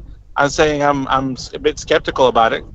No, we know you can't go to conspiracy. That'd be too much for you, right? It's, you know, that's way too far outside the boundaries that are set by the things you can talk about, man. You don't think that do conspiracies ever happen, Carlos? Are you joking, man? We're in 2020. You don't believe in one thing that the government that's feeding us is evil? Are you kidding me? And you can't even spell the word mannequin. How can we trust you? Oh, first I didn't know if it's sail mannequins or spell. I'm just getting you back for the 7-Eleven joke, dude. We're even. Oh, okay. Can you spell Slurpee? All right. Yeah, I know. I know that the government doesn't. You know, there's plenty of information. I know the government experimented with what's it called? Radioactive stuff and people without letting them know. There's plenty of evidence of that. You've heard of Gulf of Tonkin? Of what? The Gulf of Tonkin incident? No. You should look that up. Okay. Anyway. It's on Wikipedia, so you'll trust it, right? Hang on. Just to go back, do you say they were using mannequins to do what? To fake this thing, man. Really? Where's the evidence? I haven't seen the evidence. I've seen them. Yeah. There's a couple of videos out there. They were showing the hospital and the ventilators and how they were overloaded, and you can clearly see in this news report that they're using mannequins. Wow, you can clearly see it. You can clearly see it. Hand fell down, and you could see it was a mannequin. And they were pretending they were rushing a person from the ambulance into the hospital. I've seen like 3 or 4 that have been mannequins for no reason. Yeah. So why would they do that? If there's enough people sick, why would you need to do that? I don't know. Why get exposed to people that had the COVID-19? Maybe better to use mannequins. I don't know. Shoot. Oh. Really? I don't know. Shoot. How about you look at it from a normal perspective and say, you know, well, if there were that many people being, you know, grabbed by an ambulance, driven to the hospital, wheeled out of the ambulance into the hospital, why not just take footage of one of them rather than set up a whole bullshit story, get a mannequin, get an ambulance, put the mannequin on the bed, wheel it out like it's a real person? Like, that takes a lot more effort than somebody just taking video of one of these thousands of people that are being taken to hospital sick. Like, really? Carlos, come on, man. I think it's many people died. Like saying it's easier to fake the moon landing than to actually go. So, sorry, Carlos, no, it's easier to go than to fake it. Don't you think there would be such a somber mood in the whole world if this many people were dying just kind of randomly? Like, wouldn't we be like, whoa, like, isn't that a natural human reaction? You saying that you would be able to? You're cutting out really bad, mate. Can you hear me now? Maybe. Hello. Yeah. Anyway, yeah, I felt a disturbance in the force. Your energy's been off since this started? Your vibration, your Not frequency? no, okay, no, not that. But think I'm about not where they that get crazy. those sayings from. Where do they come up with those sayings? Disturbance in the force. From creative people. There He's is trolling something us. that connects us all. You Not. can have an effect on your surroundings by your intention, your thoughts, your vibration, your frequency. It affects other Okay. people I don't, and other I things. don't do well with that kind of stuff. But anyway, I'm losing signal, so I'm gonna jump out, guys. I might be able to rejoin later. Cheers. Okay, see you later, mate. Thank you, Randy. Give a shout out to Windrider, who's made a $20 super chat here, so I need to shout this out. So, Orlando in Florida, Osceola County, 5 people died from corona, over 100 from flu and pneumonia. So 5 people from corona, 100 from flu and pneumonia, according to the mainstream. But most stores won't let you in without a mask. It does not take a genius to see something isn't right. Does that make sense to you? 5 from corona, 100 from flu and pneumonia. What do you think? No, it doesn't. The numbers don't make sense. Like, why do they care It about don't this make all of a sense for sudden? the excessiveness of the lockdown. Exactly. What does Yeah, this have they to do didn't with, have the tests widespread available throughout the country prior to a month, 5 weeks ago, 2 months ago, when they shut everything down. And that's when the numbers started to jump up, is when they started to test people more and more. We didn't see a spike in deaths previous to when they started mass testing, did we? The number of deaths and the number of sick probably follow pretty closely to the distribution of the tests. I haven't seen the hard Probably. data, but I would bet on it. Yeah, this would be easy to fake. You just test somebody, you say, hey, look, you got it. Don't explain to them the biology, and then just tell them to go home and quarantine, and then they're like, okay, I feel better now. And then But they're doing that even with the death certificates. They're saying they're allowed to put on the death certificates presumed COVID-19.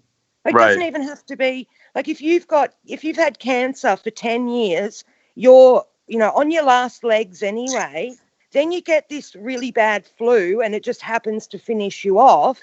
They'll put that you died from COVID-19. Well, no, you didn't really. If you had nothing else wrong with you, you probably would have gotten over it and gone on with your life. But because you had, comorbidities, you had something else wrong with you. Yeah. It finishes you off. And then they only have to presume you had it. So if you had a cough at the time that you died, oh, well, you've got COVID-19. Mm-hmm. They probably give them quotas, Paige, they probably give each hospital a quota, just like a car dealership. Like, next month you have to report 50. And they're like, okay. Yeah, like how many people a cop has to pull over in a month. They've got a quota. They have to pull over a certain amount of people. Let me just shout out Rhett Priestley here for his thank you super sticker. Thank you very much. Right, you're talking about people that have underlying illnesses and stuff, and that may die anyway, and that etc. That they just cause that just calling it all coronavirus. And I did mention that before, that this is some of the reports that I've actually heard myself, so it's not, so I'm not backtracking on that. But if, let's suppose 10 people in a care home die of coronavirus, right? Let's suppose that actually happens, right? Or it's attributed to that. But they have underlying symptoms, right? I'm hearing a lot of people turn around and say, well, they have underlying symptoms anyway, so they were going to die anyway, so there's no point. Why are people saying that they should be included in the victim count? Does that make sense? Because they've got... Yeah, I wouldn't have a problem with them including people like that in their count if I could trust what they're saying. You know what I mean? It's like, how do we know how many people they're adding? Yeah, but what I'm saying is people that turn around and say, okay, well, we have 10 people that have died in this nursing home and they all had underlying health conditions, as if that makes it some kind of okay, they were ready to pop it anyway. So let's say within 6 months they would have died anyway. So it's not really a big deal, right? But if a masked person went into that same nursing home with a hammer and killed 10 people with that hammer and then walked out, would he be classed as a murderer? Or would they let him off because they were going to die anyway? Would a normal flu, would a normal strain of flu have done the same thing? You know, like... No, I'm not talking about that. I'm talking about the people that are turning around and saying that people that died with this, they're ill, they're infirm, they're going to die anyway. You know, why are people including it? Why are people so worried about this? Like it's a big deal. And then when you sort of like will turn around and say, well, okay, then so if you have the same person coming in with a hammer to try and kill the same amount of people, why are they being charged with murder then? If you're going to apply that logic, you know. Because it's either the virus that kills them, or it's the underlying health conditions. Which one is it? You know, so you can't. Oh, it could be both. No, we see your point. We see your point. I mean, it's the thing that. Yeah, I definitely see your point. It's the thing that sort of tips the it's too excessive. If it's if it's what they're saying that 80% of the people are elderly or have other health issues or whatever. You know, why not let the rest of the world get back on with living and opening their businesses and all that kind of stuff? If you have underlying health problems or you're elderly, isolate yourself. You know, it's up to you to protect yourself. It's not up to forcing everybody else to do certain things to keep you safe. You know what I mean? Yeah. Like people are literally losing their entire lives in this. Everything they've worked for their entire lives. Yeah. The money they're saving for their children, their tiny little cafe that they've worked 20 years to build up a good base of people who come and have coffee every morning and all that kind of stuff. That's all going out the window because but Paige, you haven't heard. You haven't heard they gave us $1,200, right? That'll fix that. Oh, they only gave us $750 here. We didn't even get that much. Right. After that's before tax. That's what I'm saying. Why? It's just like with the vaccination things. You know, everybody has to be vaccinated because some people can't be vaccinated. So you need to have herd immunity so that those people don't get sick. Well, I'm sorry, but if you can't get vaccinated because it's something to do with your body, it's your problem, not mine. Listen. You keep yourself away. I just want to shout out another super chat from Flat Earth Data. I will get back to this, I promise. 1.3 million people die in car crashes in the USA every single year. 3,700 a day. What causes the apparent junction of the sky and ground to meet, Conspiracy Cats? So Conspiracy Cats has actually responded to that, and he said, Flat Earth Data with lots of laughing emojis. Did you just pay to ask me a dumb question? Well, if it doesn't want to answer it. Yeah, so if it's such a dumb question, Conspiracy Cats, we would really like you to type it out in the chat exactly what your response would be, and if not, perhaps make a little video about it. That would be even better. Let me restate the question, or sorry, the statement. 1.3 million people die from car crashes in the USA every year, 3,700 a day. What causes the apparent junction of the sky and the ground? Conspiracy Cats. There you go. Randy, I would say anybody who's watched Life is Short's video and then looked at channels like yours that go in the optics, you know that the combination of those people know way more than these ballers. They don't have a freaking clue about optics, man. Like, this is not even a shot to Conspiracy Cats. Come on, dude. Life is Short's work is a masterpiece. Ranty's got all the practical, real life stuff. Again, this is not a shot to Conspiracy Cats, CC33 masonry, but I mean, there's no point. You know, these especially Fight the Flat Earth. I would actually say Conspiracy Cats might know a little bit more than Fight the Flat Earth, but going to them for optics help is just a bad idea, man. I didn't even realize I destroyed them so bad when I went over to Fight the Flat Earth channel. But literally every single person, even globe earthers, have commented and messaged me privately to say, you smashed them to smithereens. And I didn't even get a third of what I wanted to get out because I was being censored quite heavily. But yeah, when I listened to it back, I did actually... Yeah, they haven't got... You did a brilliant job. Thanks very much. Dude, that was like Tiger Woods challenging people to like mini putt. You know what I mean? It's like, that's what it was, equivalent, man. That was painful to watch because Fight the Flat Earth is just not a technical person. He's more in it for the entertainment. That's why he has the science and satire. So people like Rumpus, even though he's annoying, he's really the only person we can talk to because, you know, he has some backup, even though we don't agree with it. But right, let's get back to coronavirus. Come on, we're talking about dude, the I was future. going to make a point, Ranty, Go from on. a qualitative perspective, man, check this out. Purely qualitative, right? This is anecdotal, but Kobe Bryant allegedly dies, right? The whole world just, you know, Kobe this, Kobe that, you know, I'll wear his shirt, and then they shut down everything. Like, they're so sad and all that. One person, okay, granted, he was a well-known athlete. All these people are dying, apparently.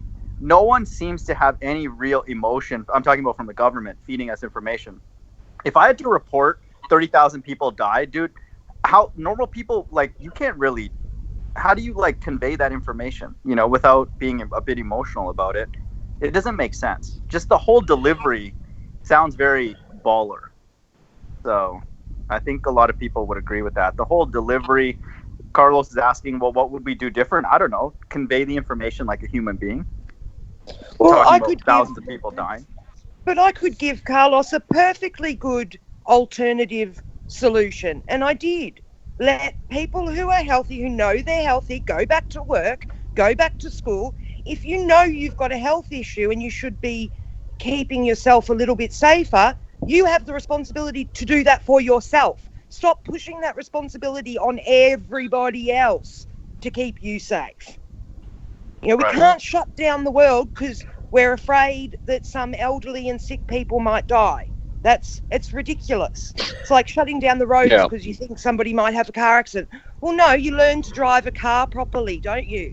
What were you saying before? What were you saying before about people's businesses failing and people's pensions, you know, being wiped out? Their whole lives. Their whole lives being wiped out. It is. I mean, when you think about it, how many people are supposedly alive right now? 7 billion plus or whatever. It's about to hit 77777777777. Oh, nice. Within the next couple of weeks, that's what the number is going to be. Oh, don't tell Pete Shea that. Pete Shea will be all over it. Oh my gosh, dude. He divided by 422. Take the remainder, you know, raise it to Aristarchus. It'd be over, man. So, right. Talking about people talking of deaths without emotion, how about the people who talked about the space shuttle, saying that the people didn't die? How about that one? Well, there's some evidence though that those people are still alive. Yeah, that's the difference. We have reason to believe that they're still alive. They've still got the same names, for God's sake. Amazing group of people that all have doppelgangers and twins. It's really remarkable, actually. It's quite remarkable. Carlos, how do you die in a Hollywood basement?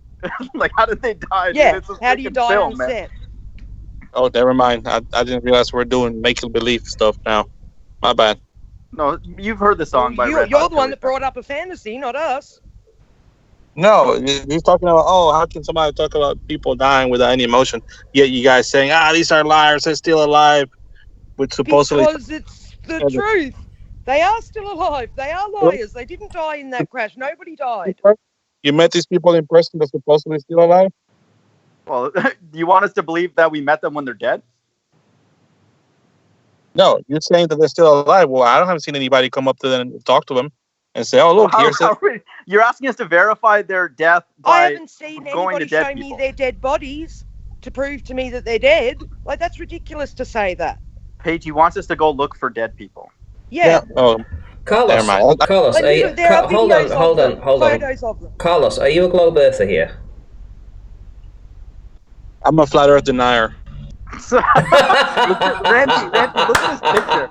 Look at his picture, dude. We have Rumpus's little sister here. Come on, look at his freaking avatar. Yeah, I know. I just wanted for the audience to confirm it. That's all. I already knew. Flat Earth denier. This guy claims to be a Christian. The Bible's loaded with flat Earth proofs. But listen, I like the fact that he's called it a flat Earth denier, because that would assume that flat Earth is the bigger of the two, the more prevalent of the two. Yeah, the more prevalent. Yeah, more prevalent one. Come on, Carlos. Just prove that you're human, man. Stop. Take a break today from shilling, man. One day off. Just one day. It's not about the truth for these guys. It's about arguing with us. As long as they can be the opposite to what we say, right, they're happy. They don't actually want to know what the truth is behind what they're saying. They just, oh, well, if a flat earther says this, then it must be that way.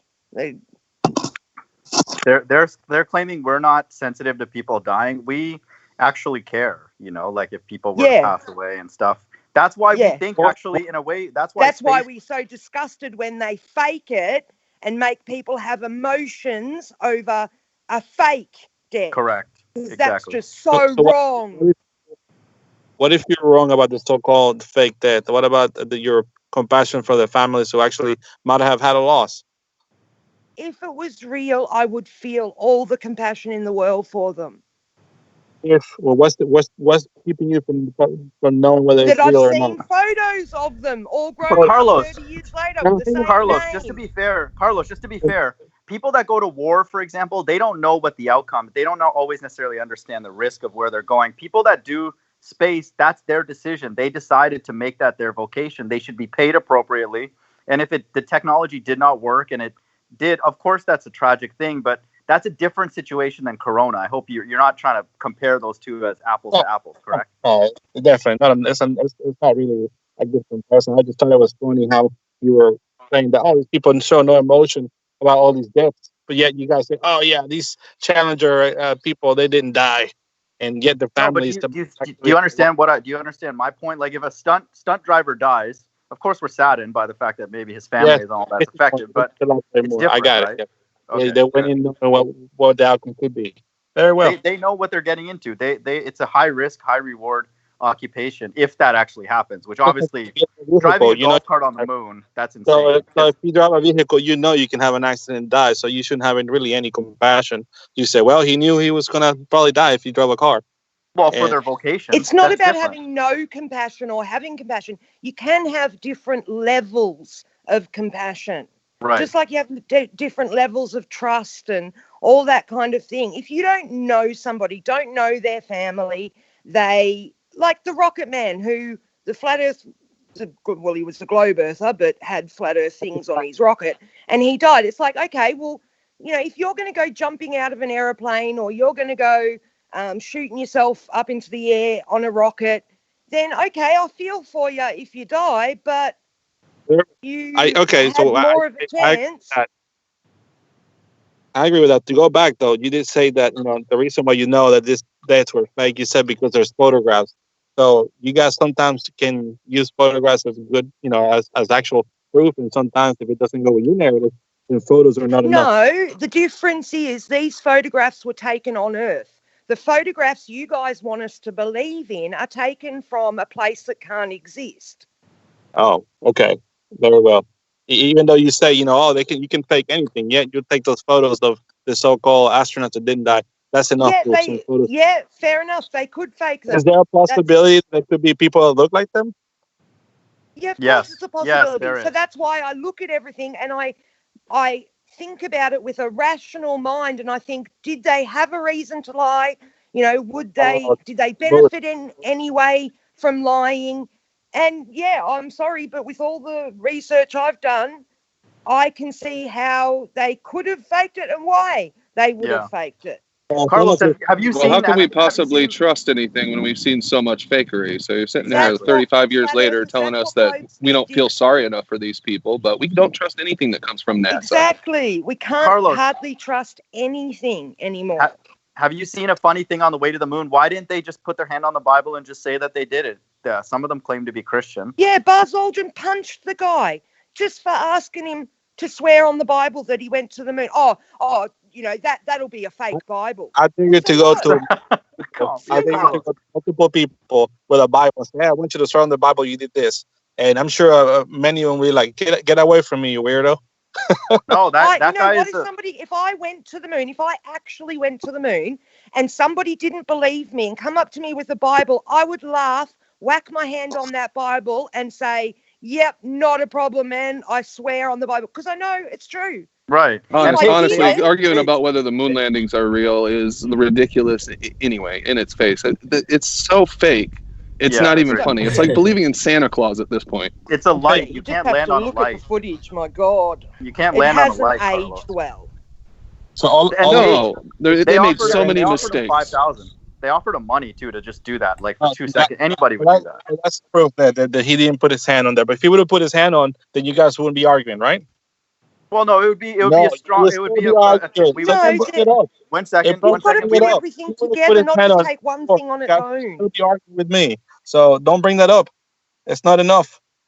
All right, just relax, Carlos. It's okay. No, I'm just saying it's stupid. No, it's stupid because you guys bring that up. Oh, he didn't swear. You've got to put everything together. Put together the fact that you can't have gas pressure without containment. Put together the fact of all the lies. Put together the fact of them not putting their hand on the Bible. Put together the fact of them, these Challenger people being found later on. Put together all of these different things, and then you go, okay. Yeah, the fact that they haven't been back in 50 years. The fact that no other country has been in 50 years. That they took off from the moon with that little LEM thing and caught back up with the command module going 6,000 miles per hour and went through the Van Allen. I mean, it just goes on and on. No part of it is believable. It literally goes on and on and on for days. What's the problem with the LEM and then catching up with the module? What did you do the math to say that it didn't work? That wouldn't work? I don't need to do the math. It's ridiculous on its face. The footage on its face is fake. You watch that footage. If you believe that, then I have a fucking bridge to sell you, Carlos. If you can't tell that's a set, then Carlos, you guys don't do any math. Why are you coming here asking us for math, man? No, we do plenty of math. Sticks in the ground, non-unique solutions, assuming one refractive index for a 93. Perfect timing, guys. Listen, we've got conspiracy cats in the chat right now, so I just want to say that he has agreed, if it is the real conspiracy cat that is, to appear on this show at some point to have a one-on-one polite discussion with myself. Well, of course, he can come on anytime he wants. Send me an email, conspiracycat, and we shall get it sorted. You seem like a genuinely nice person, so let's get you on. You're still a bit of a twat, but I'll happily talk to you all day long. Send me the email and we'll get something sorted. Oh, brothers won't show up. Then I show up and why are you here? Which one is it? Carlos, if you want, when do we complain about that? See what are you some talking about? evidence for yourself about the Challenger astronaut. A channel called Stars Not Far 432 actually goes and talks to one of them, Michael Smith. He actually goes and finds this guy in real life and videotapes his conversation with him. I've seen that. Stars Not Far 432. Odd Item has put a comment in the chat with it written in there. I'd forgotten about him, but yeah, I've seen it, and he does. He actually talks to the guy. So I will look it up. Sure.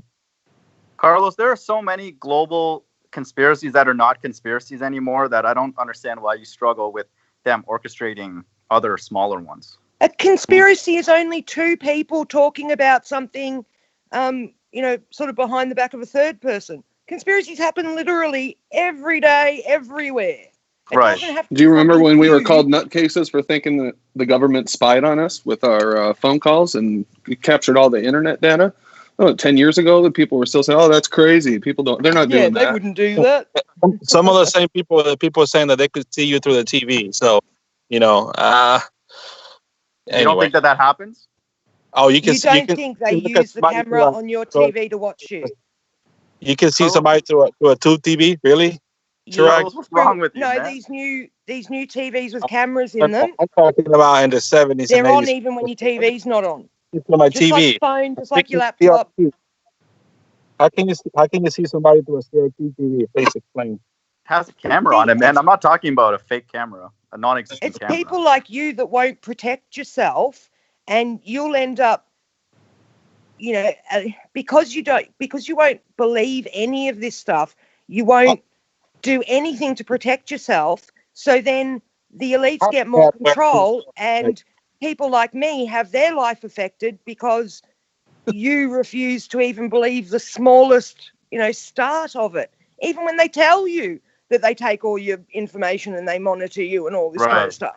Exactly. Even when they tell you they spray the skies with chemtrails, they're doing geoengineering. They tell you that to your face, and you go, "Oh no, they're not. That's a conspiracy theory." So then my life gets affected because you won't, open your mind and look at what they're showing you. It's frustrating.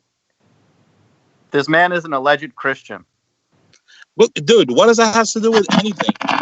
Well, the Bible supports flat stationary Earth from beginning to end. No, it does not. The Bible even says the shape of the Earth is like a seal that's been pressed. Absolutely. A clay Amen. seal that's been pressed. The shape, it literally says shape.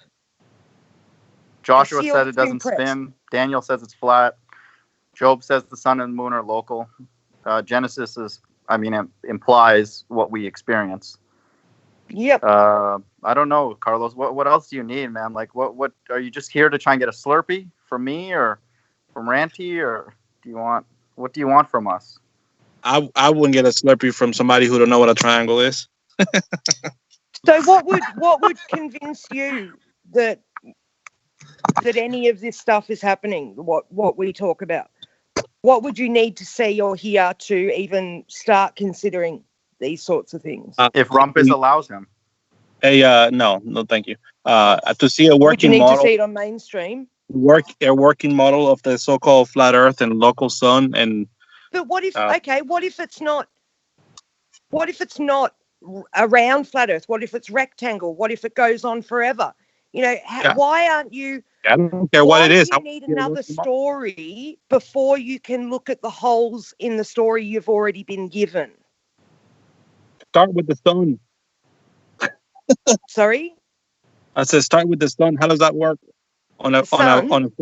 Yeah. Okay. Well, in Enoch, in the book of Enoch, it says the sun comes out of portals. If you go to FPV Angel channel, he has a flat Earth map with the Nazca lines mapped over the top, and he shows you where all the portals are, where the sun comes out of on the east, traverses across the Earth, then, I don't know whether it goes into a portal on the other side or goes down like Set when they talk about the Egyptian gods, how it goes into the underground and back up to the east again. I'm not sure, but there are other theories about what the sun is doing. I don't have any working theory of the sun working on a flat plane. Just because you haven't seen it doesn't mean it's not there. I've just told you a channel where you can go and see a working model of what the sun does. He can show you that it comes out. It is actually in those spots in reality that he's got on his map. So, what's the difference between him saying that and the ball guys saying that the sun, that we revolve around the sun? Like, there's no more evidence. Skyvector.com is a good site for a flat Earth map for people out there. It's what pilots use, and my friend has mentioned that he's aware of it, and there are other ones that are open source. And so that if anybody, these ballers, not Carlos because he's an idiot, but other ballers ask, hey, show us the flat Earth map. What pilots use is that, and not for the weak-minded has a really good flat Earth map too, and he's modeled the solstice, the winter and summer solstices, and he's starting to map all the moon cycles over the top of it at the moment. So he's amazing, this guy, yeah. He's only got like... Hey, Carlos, I got a question for you. But... Sure. Do the pilots have to take into account the curvature or the spin of the Earth when they plan out their flights, or account for it while they're in the air? Yeah, when they're setting the angles, yeah. I mean, what do you mean by that? Well, with the map, they put it on the map, and they don't have to physically manually. They fly up to altitude, then level out, and stay at the same level for the entire flight. Yeah, they go in straight lines, right? Nope, they don't go straight lines. Correct. That's what Prove I've been that. told. I've been told that by a pilot. Point to point as a line on a map. That's a quote. Yep. They don't have to physically dip the nose plane down to go over the curvature or account for it, no matter how fast they're going. They don't have to overshoot, because of Coriolis or Earth spin. They have to account for the wind and dead reckoning to the target, right? When you have a system that is constantly trying to keep a airplane on course, you have doing so many different adjustments that to put an adjustment to keep up for the curvature is negligible. You don't. It's negligible. no, that's what you guys always say. no. So it just gets They've lost done in the the math. weeds. The Earth curve, this huge curve around all Earth. You don't have to account for it because it gets lost in the weeds. And Coriolis, the spinning of the Earth, the hundreds of mile difference between different latitude lines that you're traveling to and from, just gets lost in the weeds. So essentially, they're flying on a flat, stationary, level plane. Then, right, Carlos? Correct. Carlos, Yeah. what would it be like landing on a moving runway? That's insane. Can you? Yeah. Where does all that imagine- momentum go? Hang on, Look Carlos, at imagine- look at planes landing on Listen to a. me for a second. what's it called? Imagine a roundabout that's spinning in a playground, and you want to try and jump on that roundabout. What's it going to do to your body when you jump on it That's a when it's non-sequitur. moving? No, that's an analogy, not a non sequitur. Yeah, because Big that's difference. not how the Earth works. What do you Yes, mean? That's it not is how the Earth. spinning in a You don't- circle. That's exactly how it's. No, That's that's exactly what it's doing. You're not trying a- to land on something that's spinning. It's a sphere, not a circle. And then we have things like gravity. Make the roundabout a sphere that's spinning in a circle and try and jump on it. What's it going to do to your body?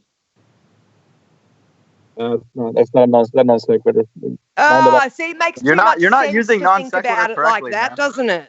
You're not using non sequitur correctly. Non sequitur is like making 2 points and then jumping to a third one that is not consistent in logic with the first two. That's a non sequitur. You're saying that's a poor analogy. Okay, very well. You might be right. Spell the I'm word using sphere. And mannequin. Start with mannequin and then sphere. Look, the roundabout doesn't have its own gravity, does it? It's not pulling you to Oh it. my god! So if everything's effectively flat and stationary, How then, is right? gravity making the plane land on a moving runway? Yeah, and just to add on to her question, Carlos, you go from the equator and you travel to 40 degrees north latitude, let's say.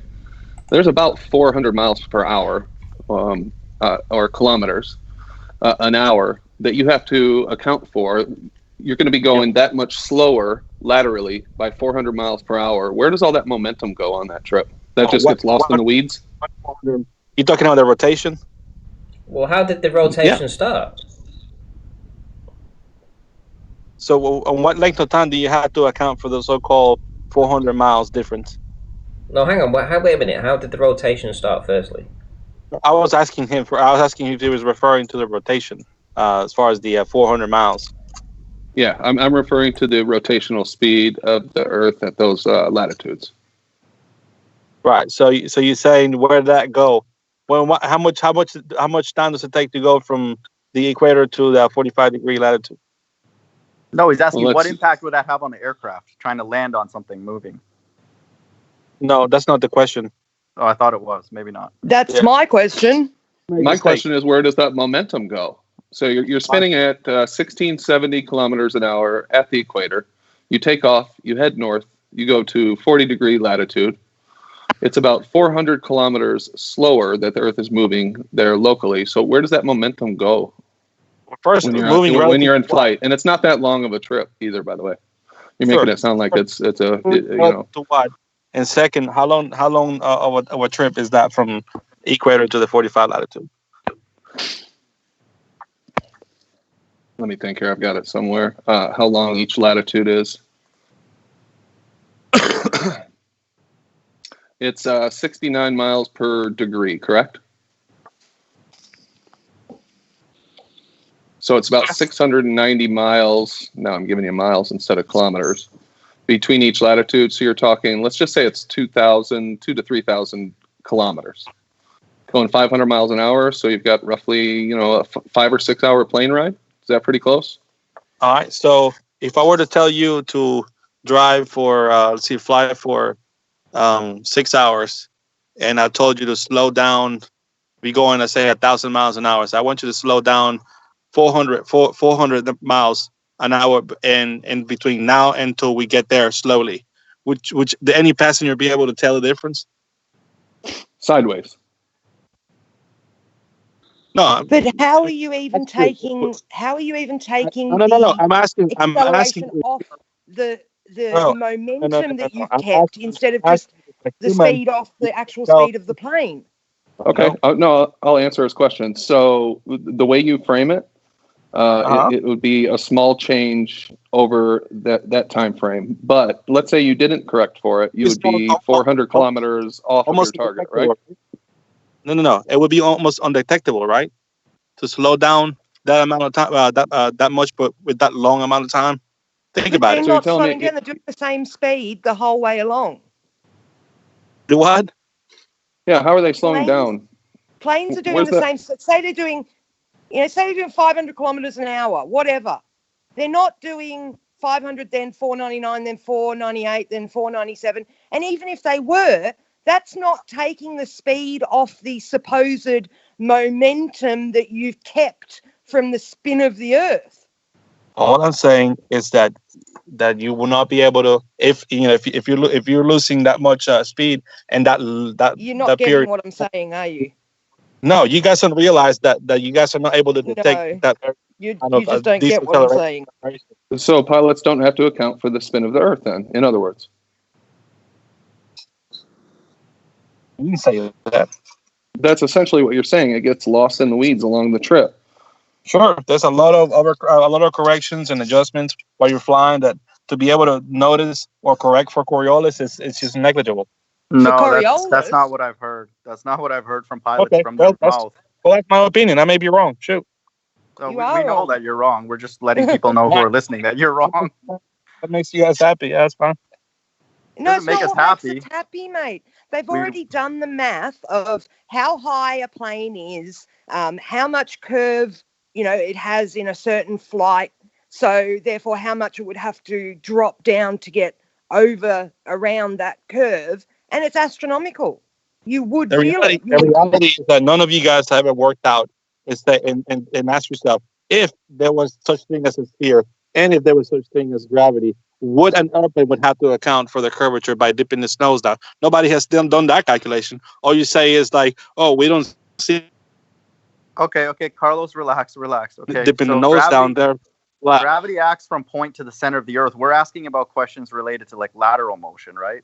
So that's the part we've been struggling with. But it still doesn't even answer how do you, even if you're moving, how do you then land on something else that's moving? And how do you slow down your lateral moving speed? in an opposite direction. If you're flying north-south and it's moving east-west, how the freak do you land on it? No, the airplane is moving relative to the Earth and vice versa. Sideways. It's not relative. So you're flying north-south and the Earth's moving east-west. You're saying you could land on an east-west. The Earth's just going to pull the plane sideways so it can land. It just works. Why are you asking so many questions? It just works, okay? So if you didn't make any corrections, Carlos, it just works. If you didn't make any corrections during that trip, you'd get there and you'd be going about 250 miles per hour faster than the ground speed. And surely there has been some accidents that have happened in history where a pilot has gotten to their location on a north-south trip and found that they're actually going laterally much faster or much slower than the ground, and they have crashed because of it. Has that ever happened? An airplane is constantly doing corrections to keep speed. Oh, shoot. That's not true, man. I literally just talked to my pilot friend recently because we were talking about layoffs because that's happening a little bit in Canada with all this Boeing stuff and Corona, and he works on flight simulators and he's an amateur pilot. He has no proof or evidence of a ball Earth. That's anecdotal, but he just basically assumes it's flat and stationary, and he's not, religious or has come out as a flat earther, but pilots know that the Earth and assume that the Earth is flat and stationary. That's obvious. He would give me thousands of proofs if that were the case.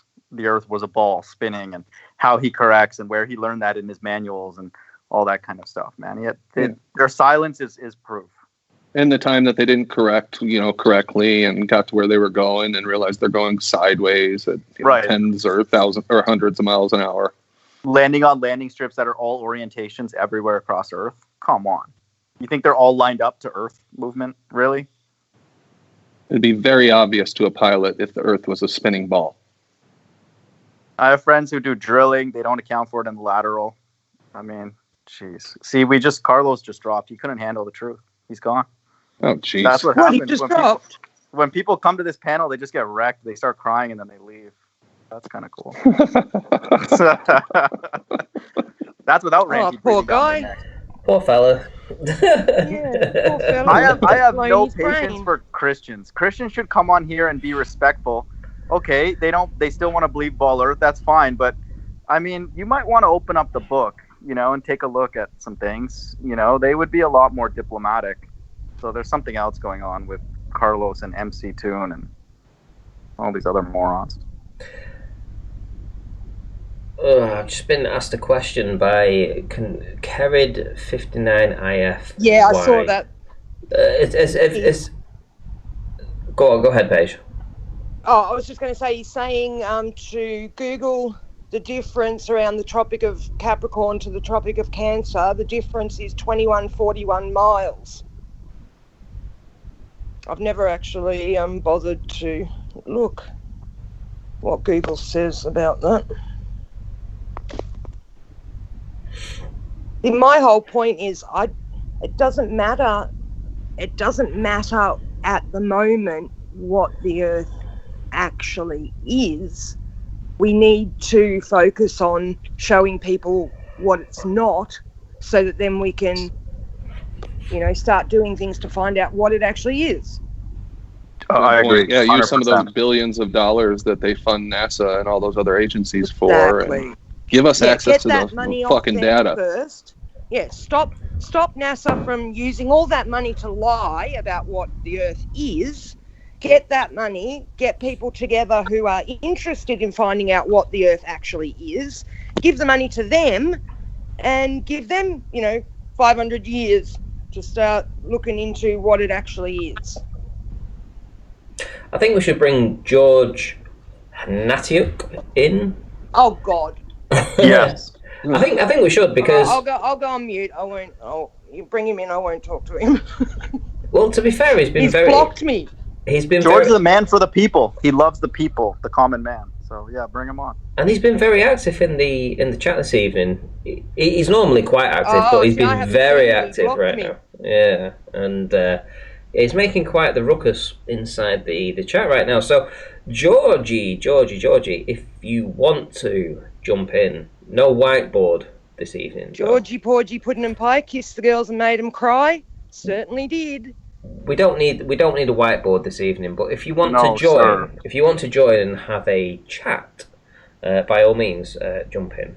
The panelists this evening are quite nice. You won't go anywhere else and find nicer people. Agreed. Did you see how quick the rumpus got booted off QE's chat? I think it was yesterday or today, something.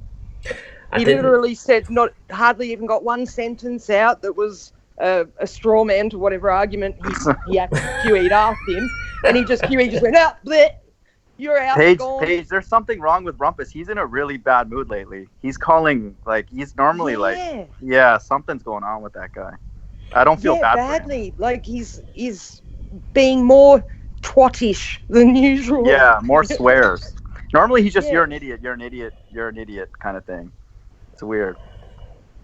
I think, listen, from some of the conversations I've had with Rumpus, and I've sort of put these into the old grey cells in the head there. I think he's got some real life things that he needs to deal with. I think he has some I think he has some family issues that he's dealing with.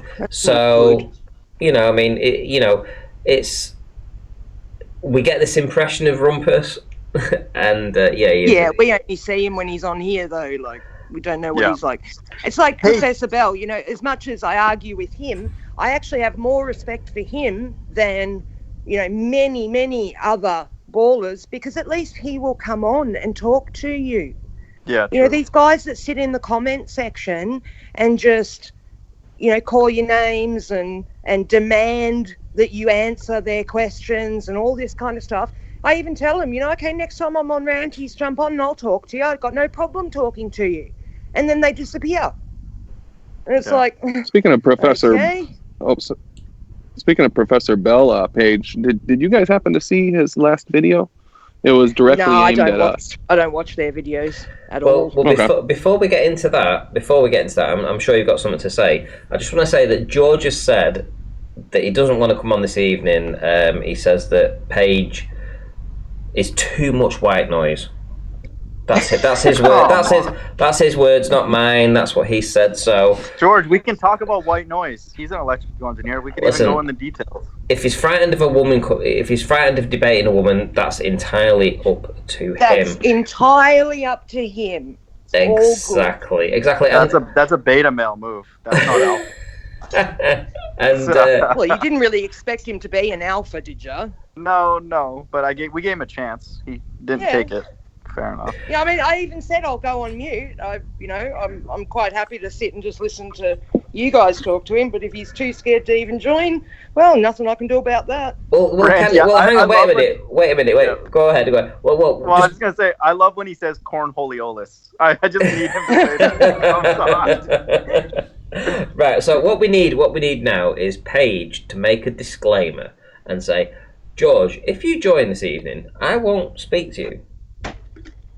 Yeah, George, if you want to join, I'm happy to go on mute and not talk to you. That's fine. You probably won't get a better day to talk to me, though, because I'm actually in a really good mood. So, by the way, Paige, I'll go on mute, no problem. Did we confirm whether Rumpus said he's paid to do this? Remember, you noticed that he may have said that. Did you play back the? I went back and listened to it. Oh my God! I went back and listened to it. Did he say that? Yeah, he didn't say that. No. Oh, It sounded like it, and I thought he did when he said it. I don't even know what he said. It was like really garbled and mumbled. Okay. Damn close to saying That I would've get been paid gold, to dude. come in and talk about this. Like, Oh yeah. I would have it got was that, like looped you it, caught and then yourself premiered halfway through. it. Oh man, that would have been super sick. Damn. Anyway, I just want to shout out Good Servant, actually, because he has been a supporter of this channel and other channels too. But also, he started to do some live streams as well. And believe it or not, it would appear that GS... Does anybody know who GS is? Greater Sapien. Will be on this channel this Friday. So Really? Paige will be on the... No. Paige will be on the GS channel this Friday. It's Good Servant. Yeah, That's he's you. Come on, Paige. I was leading you up to that. I mean, it was like literally spelled out for you, but... I don't... Yeah, okay. Right, okay, so Paige, you will be on Good Servant's channel this Friday. Okay, so anybody that isn't subscribed to Good Servant, please go and try and find his channel. Good Servant and Tom, I did a show with them a week or so ago. They're awesome guys to talk to. So go and sub. They're brilliant. Good stuff. I like that. I like promoting other channels. I really do. Rep Priestley also says Paige is ace. Absolutely. Oh, thank you. And Ali B has given a super chat saying Rumpus has never been the same since Paige owned him. Wow, you're getting a lot of compliments. you are like the queen of compliments this evening. It's like Paige. Everyone seems to love you. Feel good. That's lovely. Thank you, everyone. Happy days. So I've Shout out Ali B, man. Shout out to Ali B. Ali B's ace. Do you know something? People should subscribe to Ali B. People should click the bell notification when he goes live. Smart as a whip. He's awesome. the smartest flat earther you will come across. Smart. Right? And his live streams are so poignant, but he gets censored so hard. 3, 4, 5, 6 people are only watching his stream. It's ridiculous. Wow. He should have hundreds of people watching his stream. Ali B is ace. If you haven't subscribed to Ali B, go and find his channel right now. Ali B is in the chat. He's absolutely awesome. Please subscribe. We got the optics cornered, man. A lot of these people, they don't know what's going on the baller side. So what do? You know, like People what like dawned Ali, I on feel me, yeah. sorry, I was just going to say what dawned on me the other day was that we are now using YouTube like it's our mainstream media. You know, with all the doctors that are coming out and other Yep. people, you know, we sort of we go, okay, they're a peer, they've got this and this and this credential, so then they get shared everywhere. And that's basically our version of mainstream. You know, that the elites decide who they want to put on mainstream, who they want to promote, and they shove them down your throats like Bill Gates. But then, you know, now we've got a way of going, well, hang on a minute, you know, no, this guy's a peer. He's got the same, you know, same sort of qualifications, has just as much right to speak as anyone else. So we're going to share his opinion instead. And it's fantastic. We should be sharing more, you know, share as much as you can. Sure. Absolutely. We don't really need them anymore. YouTube I is agree. the greatest communication tool ever invented. It was better a year or two ago before they started, you know, they changed the algorithms and all that shit. Yeah, so it we started need one that hiding we you. control, though. Yeah. Right, here we go. One where there's no censorship at all. So George wants to join. He's a bit wavering right now. So, but he wants to join. He says, "If you want, you know, how do I join? I'll add you to the call right now. I will literally add you to call." And Gleam's in the chat, and he says, and he says, "Discuss this." So it might be interesting if Gleam's got something to put to George. You know, we can actually get into that. But anyway, if you need to go and recharge your phone page, that's absolutely fine. But we've got panelists here, I'm sure, that will be wanting to have a little chat with George here, so let's bring him in. George Hanatiuk, let's add him to the call. Free Bill Miller, man. Free BM. Hashtag. Jeez, George. He'll never live that down.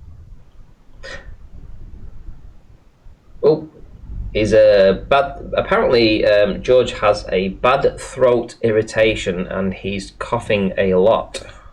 Jeez. Doesn't sound good. Maybe he's part of the, you know what I mean? That thing. I put money on George getting COVID first, so maybe I'll get the money on that. But it turned out Tim Osmond was the first baller who. Yeah, apparently. Yeah. Yeah. Oh, right, yeah. We had it in January or whatever it was, or November or something. You know. Yeah. We had it before anybody else. Yeah. He wrote it on your page here actually after a hangout in the comments. So you can count on Tim Osmond for sure. Come through. Right. Here's the thing, right? So George, I've just tried to call you. You didn't pick up the call. But listen, if you can't accept, fine, not a problem. You know, if you're having issues, it's not a problem. But if you do feel like you want to join and you can hold a conversation, then just rejoin the call because you're already added to it. So as long as you know you've been added to it, so you can join whenever, right? But yeah, I mean, for Timmy Osman, oh, that guy. That was a good chat, man. That was funny. He has got a set of images. Whether or not they're doctored or not, we'll never know. And it's always the same set of images that he keeps punting. It's not like he's going back and he's getting repeated observations of this. It's the one set. And it really confuses me because I look at that and I think, yeah, that really doesn't look great for Flat Earth. But when you realise that apparently he goes out there quite a lot and it's only the same images that he's punting all the same time. Yeah. Is it doctored? Possibly. You know, maybe not.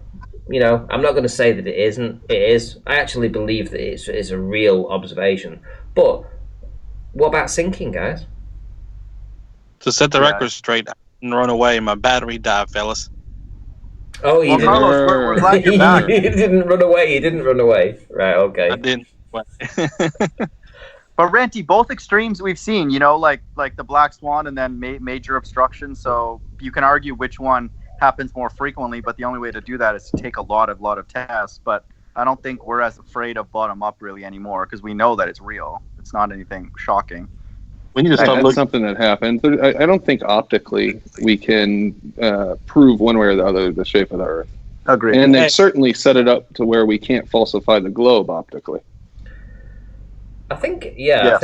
I think you've pretty much hit that on the head, and that's why when we talk about optics, we want a When we look at the images from space and they say this is the Earth, we want to see a real image. We don't want to see a composite. So when we're talking about everybody that's throwing this stuff out, oh yeah, composite this, we can't debate, optics don't prove anything. Well, what else is there? Then it comes down to the science. Well, where's the science for the globe? Well, we don't have any. Right.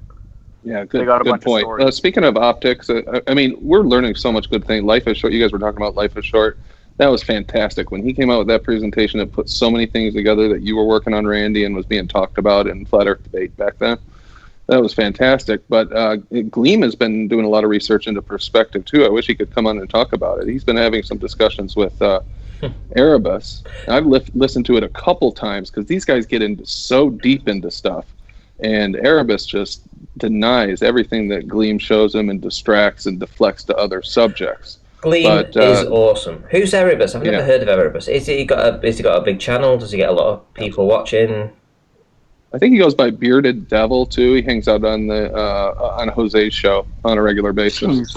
What kind of names are these? Okay, so yeah, I know. So it's on Jose's channel, right? Okay. But Gleam's ace. He does his work, and Gleam's awesome. He's not pinned himself down to either side. He's not pinned himself down to each side, but he does offer up an opinion. So it's interesting. Yeah, Gleam, call me. I'll add you to the call, mate. We are joined by George. George has joined. Do you want to say hello, George? Is your throat okay? Hope you're feeling okay, by the way. Yeah, I'm here. It's just my throat is real dry. Colorado is so damn dry. It's the reason why I left in the first place. This time of year, allergies coupled with the dryness just kill me. So it's not coronavirus then? Oh, no, I don't have the symptoms or any fever or anything like that. This has been going on for the past 2 months ever since after the first week I got out here, I started getting throat irritation and taking some Claritin now to clear up the allergies, but it hasn't quite taken effect yet. Okay, listen, I've just seen a comment in chat, by the way. This is for the whole panel, because I haven't seen this. I don't know anything about it, but I just thought I would put it out there. So Joe Mama says, have you discussed that new really bright star in the west? I have no idea what anybody's talking about, if anyone has any information on that. Or is this just totally new? Other than having seen it myself, no, I haven't looked into it too much. But You're talking about an actual star or the comet? Well, the bright star in the west happens to be Venus. The bright star in the west would be Venus. Is that right? Yeah. Okay. Yeah, well, that's what I see. I mean, typically Venus will set about 2 hours after sunset, somewhere around there. So if what you're watching is setting about 2 hours after sunset, it's probably Venus. And Pat Wright agrees with you too, so there you go. Right, guys. Yeah, I think that's what my sun and moon thing told me too when I put it in the sites. So we've got the Mind of God, and we've got Brandon, and we're joined by George. Is there anything you guys want to discuss? Well, George, let's just have we made any progress on the bottom up across the flat surface? Have you looked at Life is Short's work? Do you acknowledge that it's at least possible? Life is Short, I don't follow him. I'm not familiar with his work. Oh, okay. Might be if you're ever bored. It's a good one to. That's the one that we reference because a lot of us have done quote tests, in our hallway and stuff. But he put sort of a mathematical underpinning to it. I check. No, I'm not familiar with any videos or work that he's done. Picture Rumpus, but smarter and nicer. That's who he is. No. Picture somebody who uses a lot of good data, but then halfway through, he kind of puts his rhetoric and starts making assumptions about obstruction. Okay, Carl, you don't have to make fun of George like that, right? He just got on the panel to help. No, I'm talking about Life is Short. Oh, okay, sorry. That didn't make sense. Everything that he produced was very, very rigorous. So I don't know why you said that. Rigorous? Yeah, rigorous. He looked at things. 60% of the. One second. Let me finish my point. point. You already talked about him. I'm saying I watched his presentation on Jaredism's show, and then on his channel, and like the first 60% of it, it's right on point about some of the perspective. But once he starts talking about obstruction from the ground, about 6 inches missing and whatnot, he just pulling that out of somebody's behind. I don't know. All right, relax. Those sound smart. Thanks for that. Do you have the timestamp that he started saying things that were false? I mean, he did what normal people do. He did observations. He looked at a mathematical underpinning, and then he used that mathematical underpinning to make other predictions. So that sequence we have not seen from the ballers on anything. I find it convenient, Carlos, that the minute that he started talking about bottom-up obstruction is when you said he started going off into La La Land. Do you think that objects can be obstructed from the bottom up due to perspective? No. Mm-hmm. Not due to perspective. You don't get things obstructed due to perspective. Here's a simple what does visual. obstruct it? What? Carlos, it has to be just by logic. It has to be. Object. Yeah, if you look at an object, if you picture something a mile away, you're not going to be able to see its base. Just as a mental experiment. Imagine a high-rise being constructed. That's not how that works. Something gets small all the way to where you can't resolve the object in its entirety, not by the bottom up. No, you guys believe the bottom disappears at a faster rate than the top. You don't believe elevation or angle adds to the ability for something to be seen. That's your stance. You believe the top and bottom can be seen equally clearly in all cases across a flat surface. As long as it's not obstructed by another thing or by exactly. But just use common sense. Like the atmosphere. Use common sense. Think about a high-rise being built. You're going to be able to see the top of it, but you're not going to see them lay the first few layers of foundation, right? Why not? Because it's too far away. Because of obstruction? No, that's not why. Strictly distance and angle. It's distance and angle. Because the bottom half of your eyesight is up against the ground, so the angle is sharper and will make things. You're able to see more in the top half because you've got the whole sky there. But the angle from the middle of your eyes down. Absolutely no sense whatsoever. It's not make sense. It's obvious. So she's not trying to convince you of everything. It's obvious. You guys are claiming that something that is below something is gonna, for some reason, because angles are small. So we're saying tall things. We're saying tall things have a visual preference. That's it. That's obvious. Across a flat and curved surface, tall things, it's visually preferable to see the tip of a very high object than the base. That's not. We're not trying to indoctrinate you. That's obvious. Hey, can you give me a citation for that statement about being able to see the tip better? Let me cite one of your brain cells. Look up anything about optics, about how your eyes work. I have. No, you obviously haven't. Well, you make video. Oh, shocker. Watch his video. We've done tests in our hallway. He just put math behind it. Yeah, on a perfectly flat hallway. Dude, you made a test on concrete on a hallway floors that are with some laid flat. carpet on socks, and you have no way to have floor was completely flat. No, he did it across a local sort of flat water body, and then he did the math, assuming it's curved, and then if it's not, what would be the implication? So he did the smart thing. He looked at all options. He said, "What if the Earth curve was causing this?" Here we go, looking over water again. Okay, what's wrong with that? It's useless. You got way too many. Like I said, it's flat, so it's useless for him. Yeah, he assumed both cases. He said if it's curved and it's creating the blockage, this is what the Earth radius and circumference would be, and it was non-physical, inconsistent with the ball Earth model. And then he went forward with the treaties on the flat, and then it's possible. It's been demonstrated. Yeah. Been demonstrated. Okay. Yes, it's been demonstrated. So let me ask you this: if you're on the top of a skyscraper, and then you have a perfectly smooth surface on all sides of the skyscraper, you put, let's say, a penny at the base of the skyscraper, and you're looking at it from the very top, because of perspective, you're not going to be able to see that penny.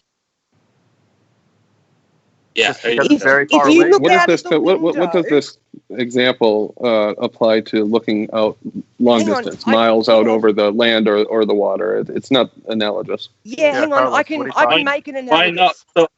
So does the perspective only affect it when you're looking horizontally then? No, because if you were to look out the window of that skyscraper down the side of the building and you put the penny right at the ground, right up against the building, no, you wouldn't see it, because the angle would be the same as if you were looking across the ground. Instead of looking across, you're now just looking down, and you've got essentially the ground going downwards, which is the skyscraper. So if you put the coin right at the bottom, it would...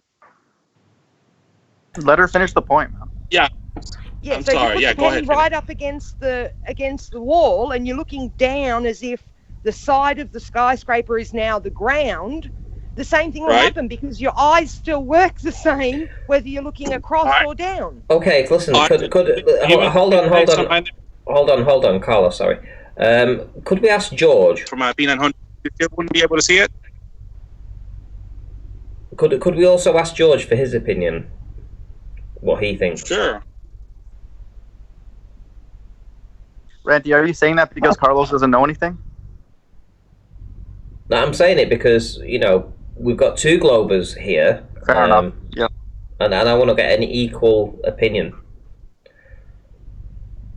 I'm sorry, I really wasn't paying attention to what was being discussed. I was reading the chat mainly, focused on that, on the discussion on Venus. Could I just make something... So could the mind... hold on, wait a minute. So the mind of God, could you repeat the same what Paige has just said?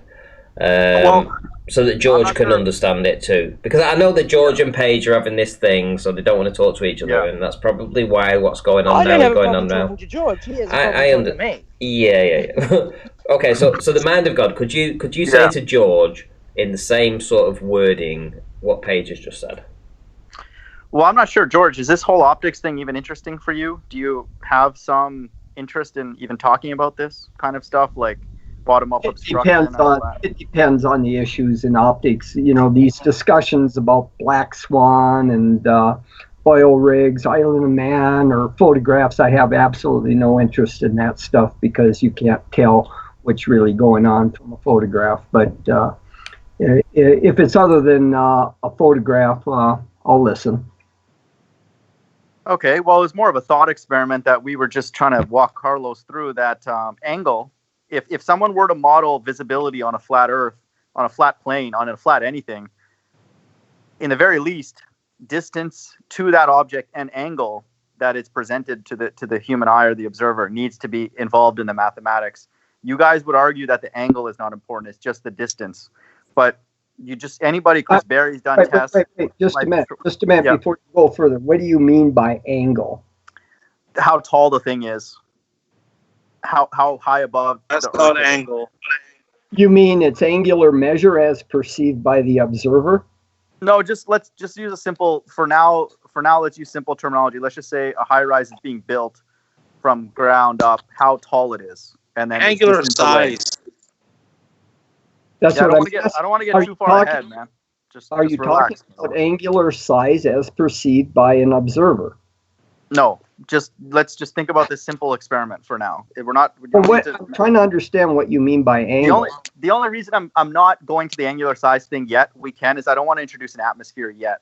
But yes, it has nothing. Angular size has nothing to do with atmosphere. It's the perceived size seen through a channel that's distorting what its actual physical size is. Right? That's something different. Then what would you call that? When you say angle, okay. No, I'm talking about something different. I agree. I'm talking about something different. Yes. I just want to use that Muppet vision that you guys use for now and just think about just a simple... Well, there's a basic... Just a minute. Let's make sure we're on the same page. Yep. As PAGE. Pardon the pun. That was funny, George. That was really good. The perceived angular size of anything is its size basically divided by the distance. That's its angular measure or its angular size in radians, right? Hold on, wait a minute. So no atmospheric effects at all? No atmospheric effects. I'm just talking about, the basic equation of perception is an angular size of an object. But can we just confirm that it's basic, though? It's a rudimentary thing, because it doesn't take into effect all the atmospherics that go in. Right. Like if you were to draw on a piece of paper, you draw yourself a line, and then you draw, say, a vertical line on the right-hand side of your piece of papers. Okay. Yep. And then Right. you draw to the left-hand side of the paper, you put a dot. Now you draw a straight line from the dot to the top of that vertical line, and you draw another line from the dot to the bottom of that vertical line. Exactly. And you measure the angle at the dot the two lines make. That angle is basically the height of that vertical line divided by the distance from that line to the dot. That's the angle in radians. That's okay. But when you're using optics, would you not agree that there's an optical angle as well? There's an optical angle because you can get magnification. You do understand that you can get magnification and stuff. Skews things. I mean, the whole idea with magnification is you're compressing the angular measure into a larger portion of your field of view. You know, if you say perceive an object in the distance, you know, a building way out in the distance, its perceived height takes up a very small portion of your total image field of view, left to right and top to bottom. But if you magnify it with a scope, magnifying binoculars or something, then that object takes up more of the field of view or the total viewing image size that you have. All right, George. Let's go back to let's simplify this. That dot that you made with those two lines to the top and bottom, I like that. What I need you to do is draw horizontal, and then there's going to be an angle to the base and an angle to the top. Can you visualize that? Yeah. I got that. So those two angles, they could be the same if the thing is in the middle, but let's say it's not. Right. It could be different. So that's the whole argument, is that the uniqueness of those two angles dictate whether that dot can see the top or the bottom. If a person were to mathematically model this, and life is short, if you have time to look at his channel, it's excellent. Now we're talking on a flat plane, right? Yes, exactly, across a flat plane. Those two angles. Say the bottom of that vertical line is touching the plane. Yeah, it's touching the bottom of the skyscraper, let's say. Okay. That dot could be anywhere. The only point is that theta 1, which is the angle to the top, and that theta 2, which is the angle to the base, they're different. They can be different. And they would need to be taken into account to model whether that dot can see the top and the bottom. And our position, you know, and what he goes into more clearly, is that tightness of the angle, sometimes to the bottom, limits the ability to see the bottom. Whereas if that angle, that theta 1 that I said, if it's bigger because the object's taller, then that increases its visibility. And that's the mathematical underpinning of bottom-up obstruction across a flat surface. So I'm not trying to convince you of that. I'm just letting you know. No, I'm trying summarizing. That's what it is. Drawing myself out a picture here. I've got a vertical line. The bottom of the vertical line is touching a flat plane, and then you have an observer above the flat plane at some arbitrary height, viewing this line in the distance. Yeah. And then draw horizontal through that dot. And we're going to draw horizontal. Now, the horizontal could be above that line. It could be intersecting the line somewhere along its length. Exactly. Just know that those two angles that it makes to the top and bottom are different. That's our position. Okay. Well, let's just say for now the observer's height is no higher than the object you're observing. Okay. Because that horizontal intersects. So its horizontal intersects the line in the distance, and then you have two angles. Let's say theta 1 is the angle the horizontal makes with the bottom, and theta 2 is the angle it makes with the top. And theta 1 and theta 2 can be either the same or different. Theta 1 could be greater than theta 2 or vice versa. Yep. Okay. Now you're talking. And so theta 1 is too small, and he goes into when this sort of starts happening, vessel functions, properties of the camera, all that kind of stuff. It's too tight, then the eye, whatever that device is, has a preference to the top of that high structure. And so your point earlier of putting that dot too high up is not as interesting, because whether the Earth is flat or curved, extreme height gives a lot of visibility. So that's not really that's not too big of an argument on either surface. That if you have a lot of elevation, you're going to see quite a bit. So yeah, the more interesting case is closer to the surface. On the flat Earth, you should see more. All right, chill out, Carlos. Just go on mute, man. We're having a conversation. So you want to look at... Hang on, hold on.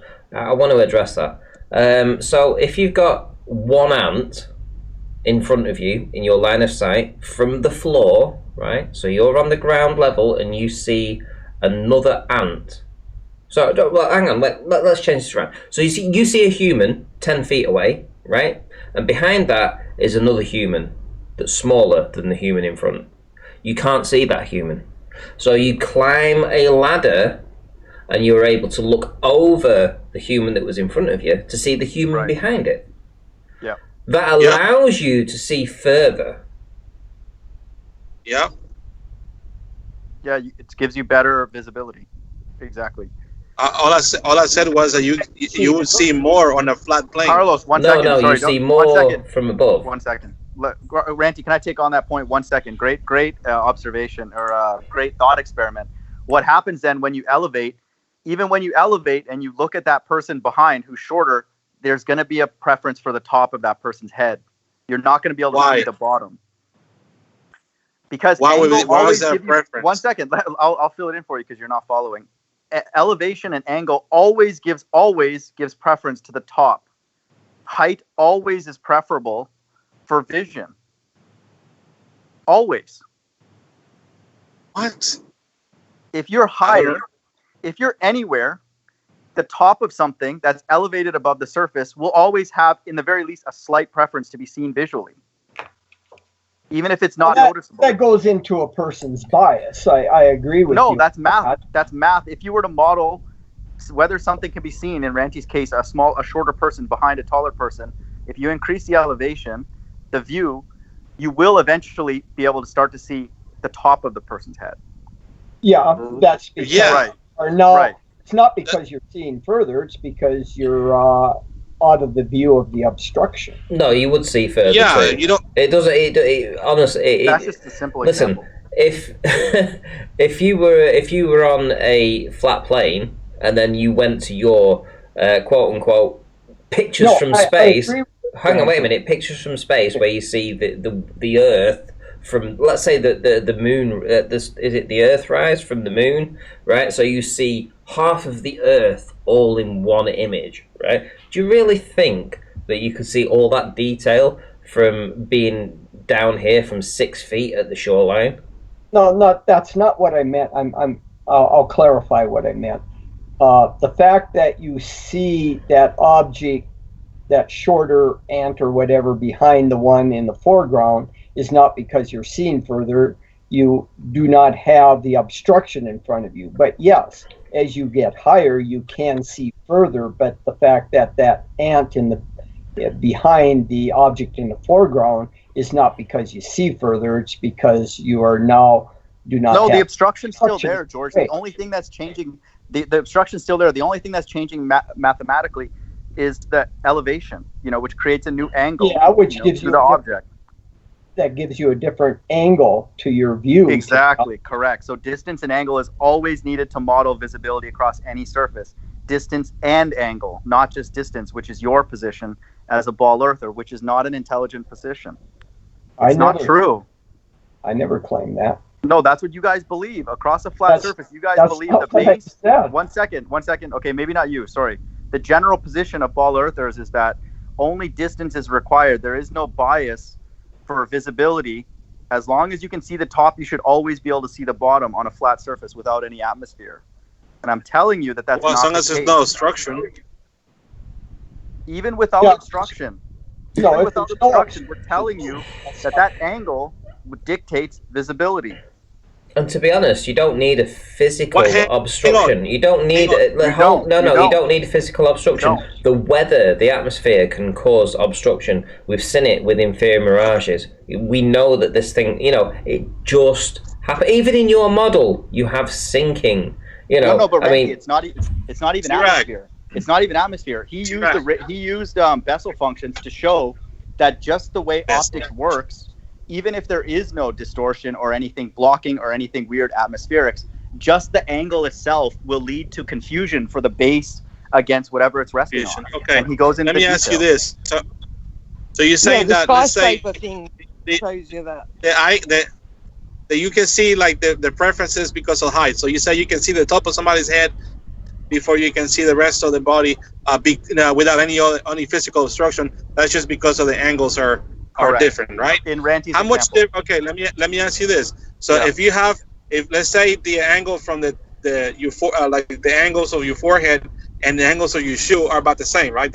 Let's say 4 inches. 4 inches of your forehead, 4 inches of your shoe. Okay, what's the difference between the angles from those two things to the observer in about, let's say, 2 miles?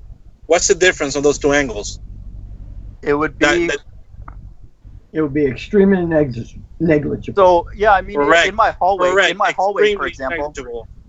hallway, for example, you know, however long my hallway was, it was obviously enough to create obstruction. You know, in that amount. You know, like what created the obstruction? The difference in angles from your foot to your head? That angle between where the camera is, because it was very, very tight to the ground, and to the top of my head. So that camera. 1 second. Let me finish my point before you make yours. Yeah. That camera was so tight to the ground because I flipped it upside down, so it was literally like 2 millimeters off the carpet. That angle was so tight to the bottom of my feet, whereas it had a very, very strong preference to the top of my head, my hat. And so it had no issues with the top, but it struggled rendering the bottom. So I've got a stupid question, mind of God. Did you look at it with your eyes too on the ground and at the higher level? Was there any difference between what you saw with your eyes and the camera? Yeah, I used another camera just like Life is Short did, and I could see everything. So it's not that the carpet's curvy or whatever the hell rumpus, fluffy. Oh, really? You don't think that nappy carpet is what obstructed the bottom of your foot? Chill out. I'm telling you, Life is Short did the exact same test with 2 cameras, and he proved that the optical properties of the camera itself. Let me finish my point. We know that you guys don't like it when these things come out because you start interrupting us, right? Sure. He did the exact same test that I did with 2 different cameras, and then the optical property of the camera dictates whether the bottom can be seen. Exactly what I demonstrated. Really? So now you're saying the opticals of the camera. I thought you said it's because of the angles. Which one is it, man of God? Yeah, he removed the angle variable and then showed that the properties of the lens itself can also play a factor in visibility. Yeah, so you're right. Yeah. 1 second. One second. You just strengthened my point. So yeah, he actually, and again, I highly recommend you go watch it. He doesn't just say it's one thing.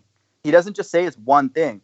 He says there's many different factors that need to be taken into account for somebody who's rigorous, which you guys are not. To explain, 1 second, let me finish my point, man. That to need to explain objects across water, especially when there's an atmosphere involved. So I'm glad you strengthened my point. It's not just distance and angle; it is also the property of the camera. So he did both tests and showed both. 1 second. Why bring another lens? Oh, I think we're done. Yeah, so it's angle, distance, and the property of the lens that's receiving the light. So yes, all those variables. And the point is, it's not Earth curve. Exactly, it's many variables.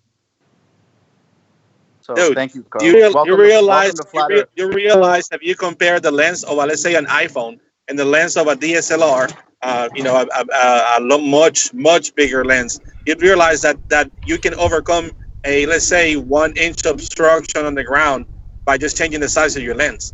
He proved that. You're correct. That's exactly what he showed. Yes, absolutely. So it's obstruction from his imperfections on the ground, not the angles, you moron. That's the point that I'm trying to make. No. Both. 1 second. Both tests prove line of sight. So the light is actually reaching both of the receivers, and so that's where what you just said is not the conclusion. The light is reaching both, yet you can only see it with one. Yeah, that's that, and he goes into why he uses Bessel that functions. Makes no sense. Yeah, but if you're receiving Carlos, light, listen, you should Carlos, be able to listen. resolve it. Well, Carlos, no, it does. Carlos, can you see functions and understand what he's doing? Yeah, Carlos's brain can't comprehend this. You're just a dummy. So, there's a difference between 720p and 4K. There's a difference between 720p and 1080. You understand those differences, don't you? More than you, 720p, 1080i, 1080p.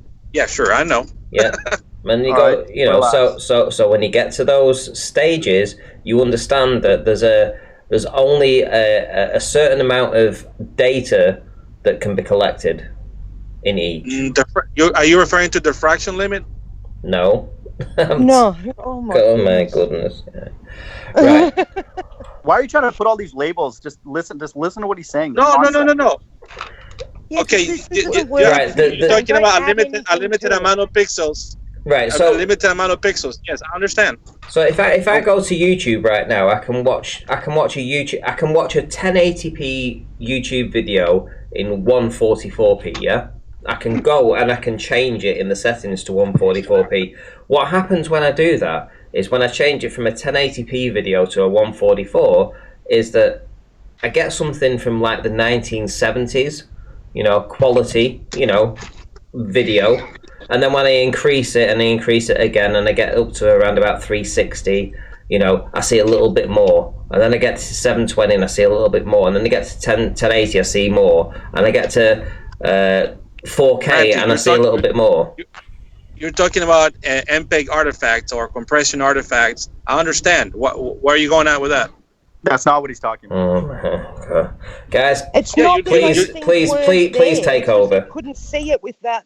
I'm sorry, Randy. I'm getting Carlos, lost. that's fine. When he said information reaching the lens, he's talking about the light rays itself, the information that it's encoding for what it just hit, right?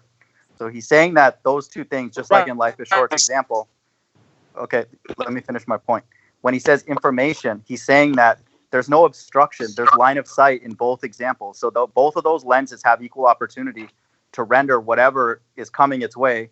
But the properties of the lens, like you eloquently pointed out, also plays a factor in bottom up.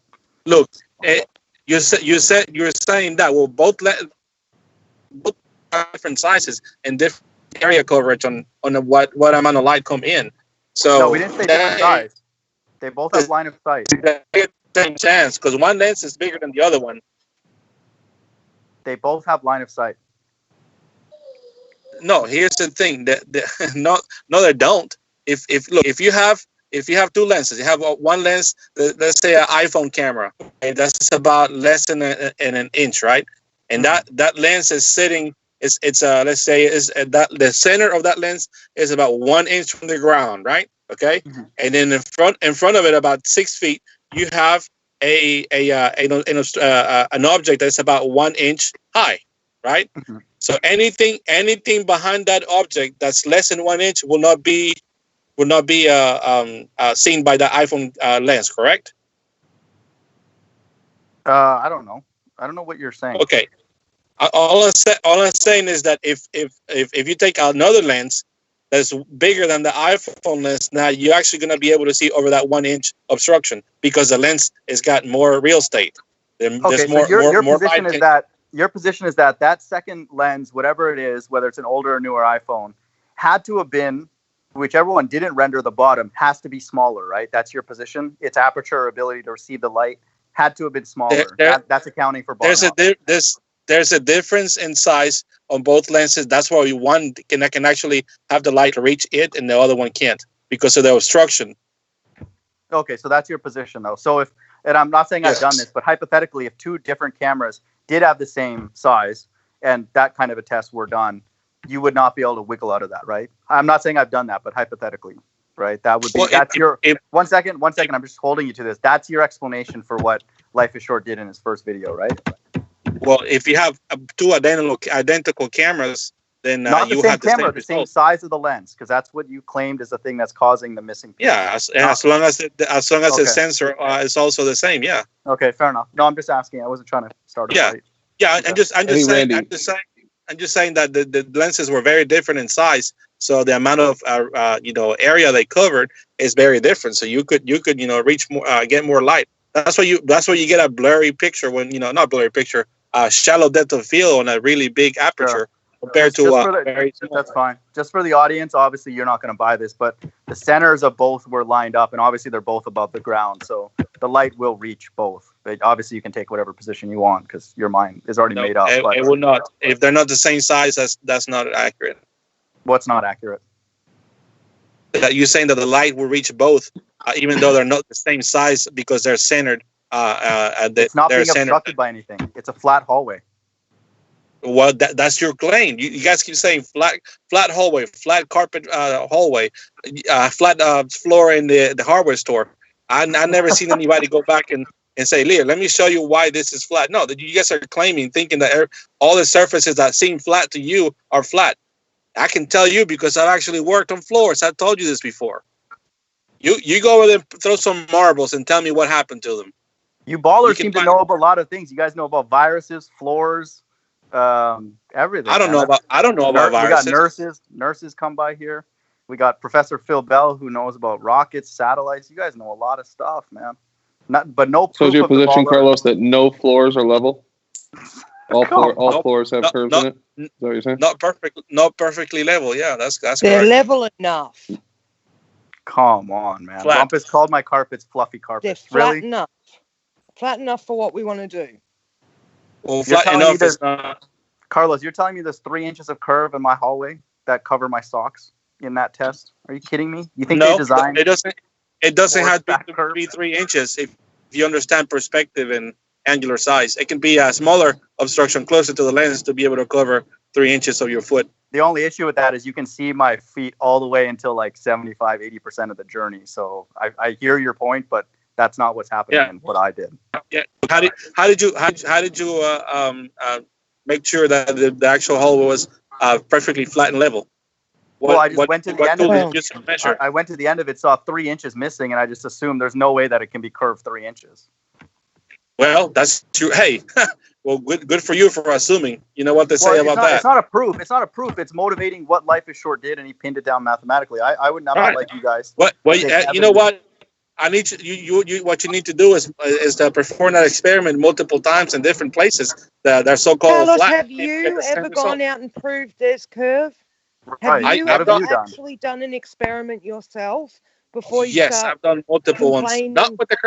Not with the curvature. I done- haven't actually gone and measured the curvature. I've done the experiment that Chirag is talking about, and so I found that perfectly, quote unquote, perfectly flat floor at a gym, and it was in the pitch black. I put a flashlight down, and you could see every single bump and imperfection of this rubber floor.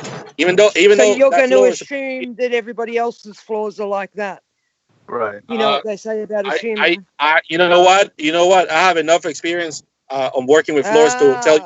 I'm pretty sure that yes. Enough experience on his Come own on, floor. dude. Come on, man. Can't you see where you're being hypocritical here? I'm not being But you are. You need to prove curve, not that floors are not flat. You need to actually go out and prove to us that you can find a curve, because we can't. So many people have done the test. Even Jose has, Barry has, Oakley, me, lots of people, man. It's just everywhere. Life is Short. Just put the math behind it. Why it happens. The phenomena, the angle, properties of the lens, distance, obviously. And he tried to limit the amount that the atmosphere was involved because he picked a day with very little refraction. I'm not very fond of the observations over water. There's just too much crap going on. But you guys used to like putting them in front of us and explaining why bottom up is there. Sure, no, that's the thing that's we can show you all we want, but you guys are like, oh, the angle and So what's happening perspective. when you show us a photo where something's disappearing bottom up? What's happening to it? It depends on the photograph. I've seen many that it's pretty clear that there's some sort of mirroring, but I've seen other ones that it's very clear that it's just water right on top of the ship, and there's a buttload of ship missing. So not Earth curve then. Oh yeah, definitely curve. So the curve is going front to back, but we can't see it side to side. George, you care to jump in? I'm getting worn out. Okay, well, hang on, wait a minute. So, let me get this right. So, you're saying that if you had a flat surface, you're going to see everything? That's what they believe. If the top is visible, the bottom is also visible, assuming no atmosphere and it's flat, perfectly flat. Hello. What happens if you have I an missed most of that. Okay, what happens if you have an atmosphere? What about it on a flat surface? Yeah, on a very flat surface. You wouldn't get the same effects if you did in a curved surface. It wouldn't be as pronounced. I don't know. That's a good question. Ranty, I got the answer. You know that stupid sugar water? That's what would happen. That Rumpus shows us. Yeah, there you go. That's right. That's right. Bottom up. You know what? Tisharak? Yep. You have to angle the lights downwards in order to get the effect of the refraction. No, we're looking at it left to right. No. Let me finish. Okay. Let me finish. Yeah, left to right. You have to angle that laser light. If you put it parallel to the ground, it just keeps going straight. It's only when you intersect or cross the density layers is when you actually get an effect from it. And that's the thing. When you have a curve, the laser light's just going to keep going along. When you have a curve. Okay, listen. I have an image on screen right now. Hold on. Oh, look. Let me Is open that it. you? Yes, this is me. So, Okay. I have an image. I have two images here. So, you can see this on screen right now. Yeah. Yes. Yep. Okay, so on the right-hand side we have the same egg, and on the left-hand side we have the same Buddha. This is across the top image is taken from exactly 100 meters away across a 100-meter sprint track, here in the UK. So they sprint across these flat surfaces. It's completely level. The camera height. Level. Yeah, so the center of the lens of the camera was about 3 inches above the track. So this is 3 inches above the track, looking at 100 meters away, and the bottom image was taken from around about let's say 3 meters away, 10 feet, something like that. I got down and again placed the camera on the floor from 3 inches in height and took this image. So we have a wider and shorter image on this, but we also have an equally flat surface here across something with an atmosphere inside. Can you see the difference? Yes, I see the distortion. Sure. So what's going on here? Can you tell me what's going on? It's distorted. Okay, so if I was to tell you that you see the eyelids. Yeah. You see the eyelids there, and you see the eyelids there. That there's no difference between the eyelids and the top of the head. There's no difference between them. The eyelids and the top of the head of the egg, there's no difference in height, right? However, once you go below that, everything gets stretched and pulled down and distorted, right? So everything that's above the eyelids is in proportion, and everything beneath that is stretched and distorted. Would you agree with that? Oh, yeah. I rest my case. Okay. He doesn't even realise why he's just killed himself. I don't kill anybody. That's pretty cool. Yeah, this is the start of one line of research that I went into, and it leads on to a whole bigger host of reasons as to why we see this bottom up obstruction. And you literally have agreed with what I was hoping you would agree with, which is just what you see. It's evident in the image. I don't. Yeah, so where's the obstruction? The so-called obstruction because of perspective.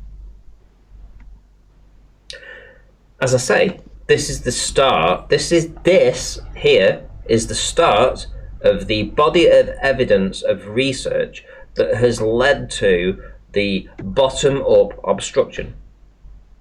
This. I know, but I don't see any obstruction. I don't know how this is the start of that. Okay. Oh, So hang on. Well, hang on. Wait 1 second. Can you see? You see this Buddha on the left? Can you see on the left as I zoom in? Can you see that he's got like a leg? Can you see this leg? Yeah. It's quite evident there, right? Okay, so let's go up a bit. Can you see the leg here? It's too too distorted to see. Really? Yeah, I Okay. don't see a very defined line of obstruction. I just see very distorted. So where's it gone then? I don't think it's going anywhere. It's just distorted. So is there a difference if you was talking about I see 140? the whole bottom of the egg in the middle metal ring. I just see distorted, but it's still there. So on the top image, if this is 144p and this is 1080, let's suppose this is 1080p. That's 144p. Yeah. The resolution is totally relevant at this point because there's obviously some optical distortion. Has it disappeared? Has his leg disappeared? No, it's distorted, Brenty. I mean, how would you be able to determine what you're looking at here? Well, on this scenario, it's quite distorted. I mean, looking at to the right, that ring, it seems to be the whole ring still there. It's just they're distorted to be able to tell. Well, hang on. Well, let's look at the ring. Let's look at the ring. So sure. There's the ring close up, right? You can see the detail on it, right? So there we go. Now let's go up higher and let's look at the ring up higher. Can you discern anything? Well, we just way past that. Can you say that that's the same ring? Yeah, apparently it's a bit distorted. No. Can you identify the same features on that there as this down here? For the most part, I see a two very defined two lines, and then the little bumps in the middle. This doesn't compare to the other observations when you have very very defined obstruction, a sharp line obstructing things from the bottom. I mean, this is nice to know, but it's not the same thing. Right? So this is at 100 meters. This is at 100 meters, right? 100 meters from a 3-inch elevation, right? So what happens when you go to 200 meters across a flat surface? This is a flat surface. This is a flat surface. What happens when you go to 200 meters? How much distortion and non-resolution of the ring or the Buddha would you expect to see at 200 meters if this is just over 100 meters? I would say it would be a bit more distorted, but we're not talking about distortion. Okay, so what about 400 meters? What about 800 meters? What about 1600 meters? What about 2 miles? What about 5 miles? What about 10 miles? I don't know. What about it? I mean, it would be even more distorted. Sure. And in this scenario, see that the bottom is more distorted than the top, so the bottom would continue to get more distorted.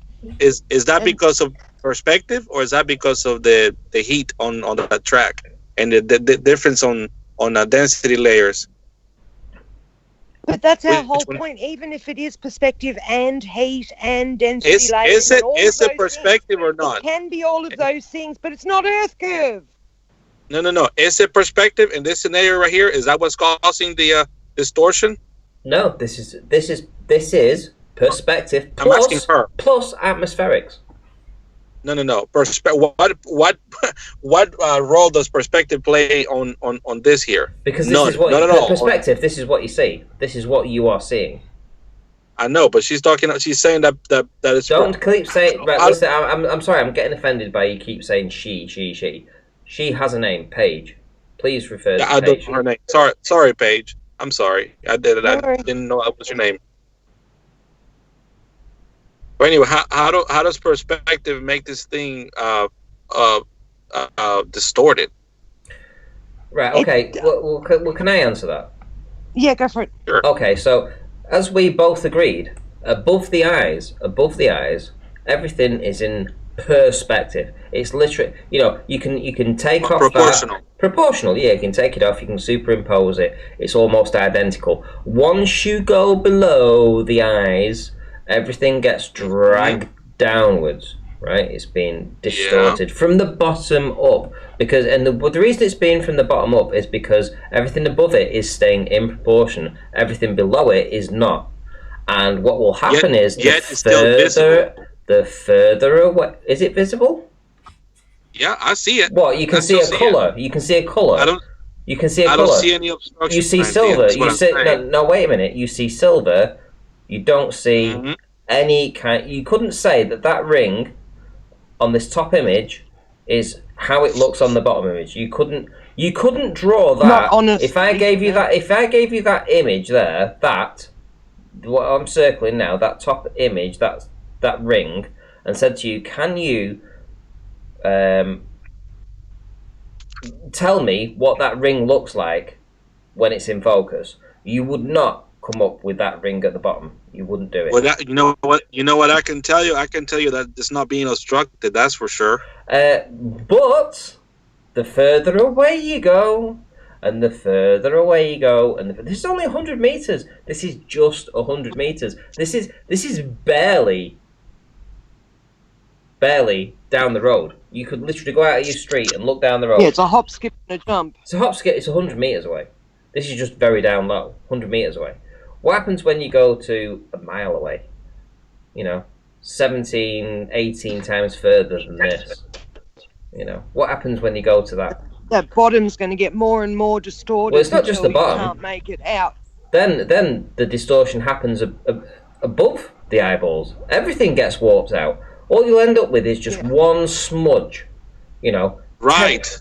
Right. We're not with that obstruction from the bottom up. Yes, one smudge. It's obstruction from the bottom up. It starts at the bottom. Hello, you're getting there. Listen, the guys on the panel before were telling you what happens when you look at lines across a flat surface, and they were going into detail about this. You didn't get it. Now we're getting somewhere. Now you're finally understanding. No, this doesn't show me why I would be obstructed from the bottom up with a very sharp, defined line, Randy. All I see is a very blurry, distorted, because of the heat coming out of the track. Oh, you think it was a hot day? Because the sun, it was sunlit. It looks like it. Well, heat, cold, I don't know. It's differences on density layers, different temperature in air. It was bloody cold that day when I took Very well. Then that's what it is then. There's still density layers. Density layers, I like it. So it's still not Earth curve that ever causes obstruction bottom up. You've got it, Paige. You beat me to it. You beat me to it. You can't explain it other ways. Yeah, we were talking about 100 meters. Carry on, Paige. Come on, finish him. Well, you guys got me on a gotcha here, supposedly? Listen, we're just trying to say to you, this is the evidence. Okay, well, I mean, if you think that's evidence, well, that's you just walked through it yourself. You literally walked through it yourself. Well, you're really bad at walking people through your... No, you walked through it. I didn't put words in your mouth. You walked through this. What did I say? Where's the gotcha? I don't know where the gotcha is. You walked through it yourself. Listen back. What did I say? Can you quote me on how I destroyed myself by looking at your blurry picture? I mean, I don't... You just said... I mean, I'm not being disrespectful or anything. I'm honestly lost on where the gotcha is. I really am. Lost. Sorry. You are lost. I will give you that. Sure, you are lost. I'll tell you what. It won't matter if... Carlos, is that right? Yeah. Yeah, go ahead. It won't matter if this is 100 meters or 100 miles. The same effects will occur. So I've not seen the same effect. I didn't see any sharp line of obstruction on the bottom of these two objects. All I saw was buried in. Either. That's what I see. That's what I see in observations over water a lot of times when the conditions are there. No, what you see is maybe a pixel where it changes from being blurry-ish to not being blurry, but in real life that's a lot of area that you're seeing because it's so far away. But what we're trying to point out is that we can explain all of these phenomenon with perspective and atmosphere and heat and density gradients and, all of those things can explain what we are seeing. You guys have never once actually shown us curve. You'll say something's going over a curve as it goes away from you in the front, but then if we can see side to side for about 200 miles, you don't see any curve side to side. So if it's got enough curve, there should be the same curve front to back as there is side to side. No, that's not how it works.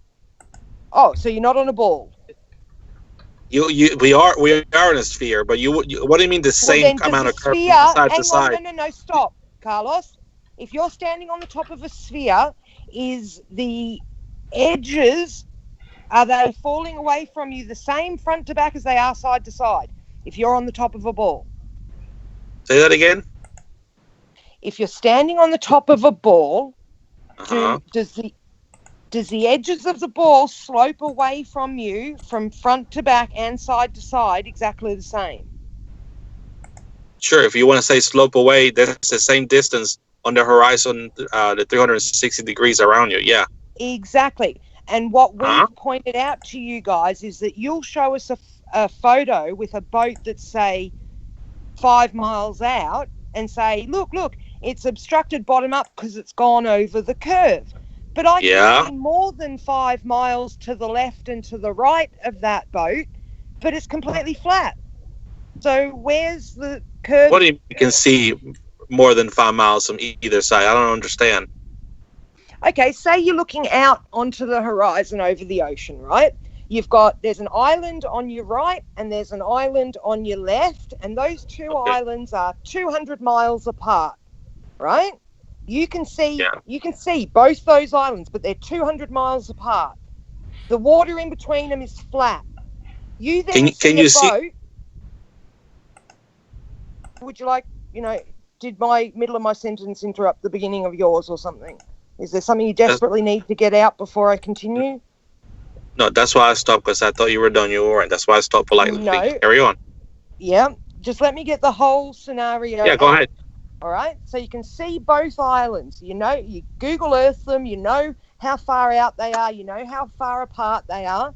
You watch a boat leave your feet and go straight out in the middle of those two islands. At the 20-mile mark, half the boat is missing. You guys will say, look, it's going over the curve. But I can still see the two islands on either side that aren't, bending down with a bulge in the middle. It's just flat. Well, are you seeing them in their entirety? Can you see both of their shores? No, that's some photos not a good example. Well, I've never seen that, but anyway, here you go, Renty. This is what I was talking about. Where is the rest of that boat? See, that's exactly what I was just saying. You're going to say that's going over a curve. Okay. So I'm looking at two very obvious things right now. Can you... No. Keep it where it is. There we go. So, do you know the location? And secondly, can you see the differences between the water? What differences?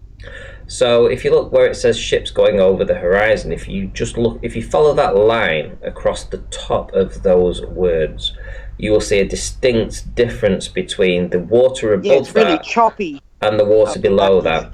Now that will having done many of these observations, show to me that there's some kind of artificial bulge in the way, whether that's artificial bulge. Wait, well, let me just finish with what I'm saying. Carlos. A wave, a breaker, or some kind of shoaling effect. So you can clearly see that. It's very evident in this image, and it's an excellent image of that actual. I would love to have this image without the actual wording on, because it's a perfect example of this obstruction caused by some kind of artificial wave or obstruction, not Earth curve. So are you saying that the ship is being obstructed by a physical obstruction? Physical obstruction, absolutely, yeah. All right, I rest my case. No, you don't rest your case because you don't, not Earth curve. Because you don't understand what physical obstructions are. I don't. If I put my fist in your face, is the physical obstruction my fist or the Earth curve? Okay, very well. No, I'm just saying, like, I always ask, like, where's the rest of that? And like, well, it's perspective and blurriness, but it seemed very sharp right there. You could see the waves, fairly sharp, and you could see that the whole half of the boat was missing. And yeah, so you he's guys down couldn't low account enough for that. that a bulge in the water has A stopped. bulge in the water. Yeah, the Exactly. Earth curve. You can. That is exactly what happens. Have you done any research into this? I've done years of Randy research has been into doing this. it for years. Yes, I've been listening to Jeranism and Nathan Oakley. Then you should be fully aware that what you presented there was a perfect example of what I've been explaining. And why you would decide to bring it up, I have no idea why. Because it's so damn obvious what's blocking He has it. to hold on to that being Earth curve. It is so damn just obvious what's to. blocking it. It's like you cannot present that image and tell me that there's the Earth curve in the way when it's absolutely in your face obvious what's causing that. So you know what? One thing you said that is obvious was causing it. You didn't mention. You didn't once mention perspective.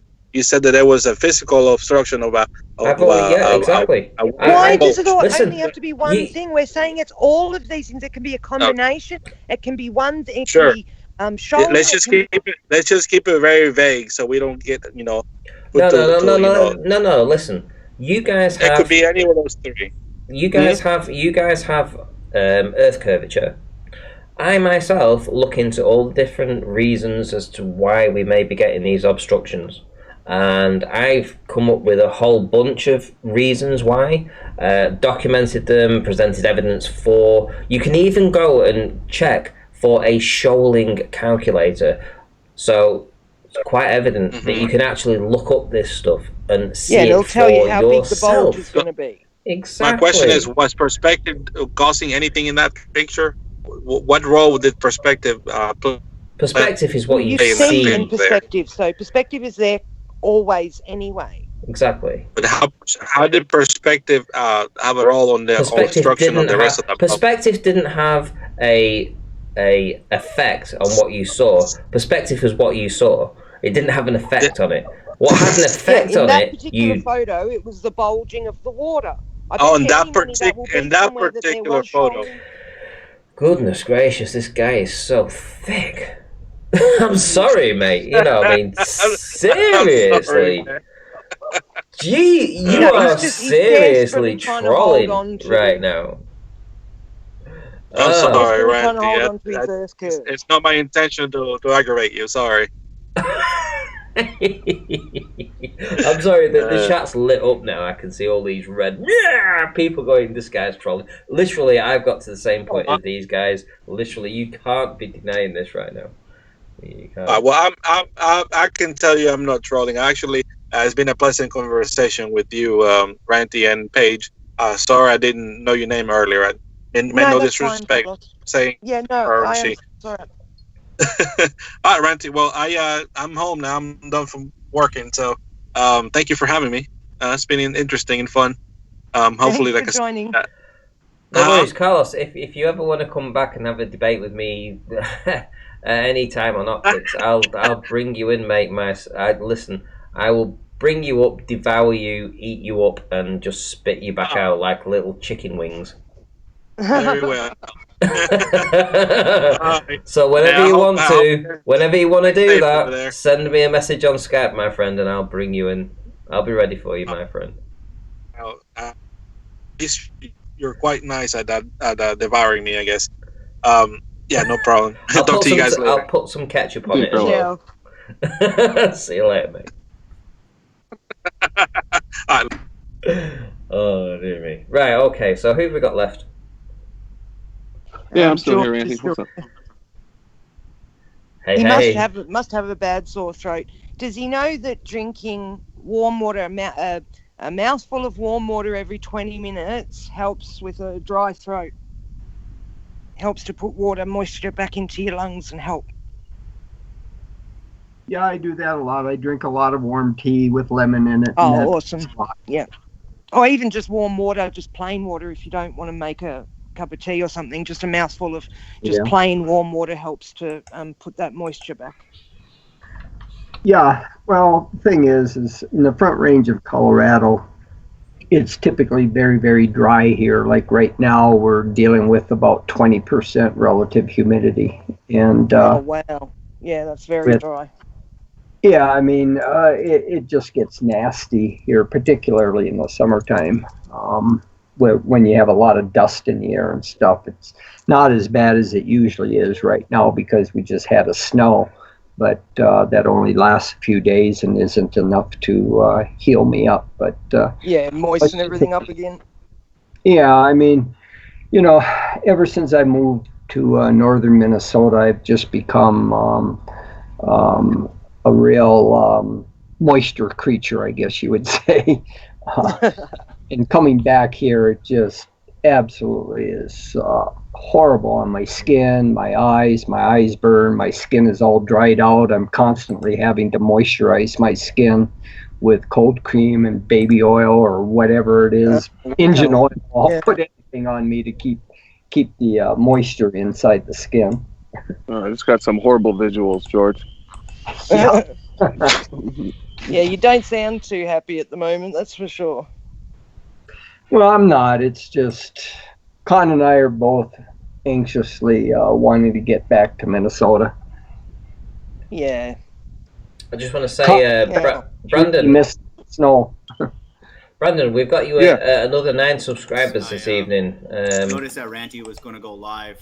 Oh, awesome! Thanks for subscribing. Whoever clicked on the jump on his panel the link there. Thank you. I think it's still going. Thanks, Ranty, for shouting it out. I'll definitely I'll shout you out again and hopefully get you some more subscribers right now. And, it was good. Hey, I did see our buddy Sean in the chat too. I don't know if you noticed he was hanging around. World, and then Carlos Pagan, and then. Hold on. I've got a bit of feedback here because here we go. Right, there we go. Sorted. Right.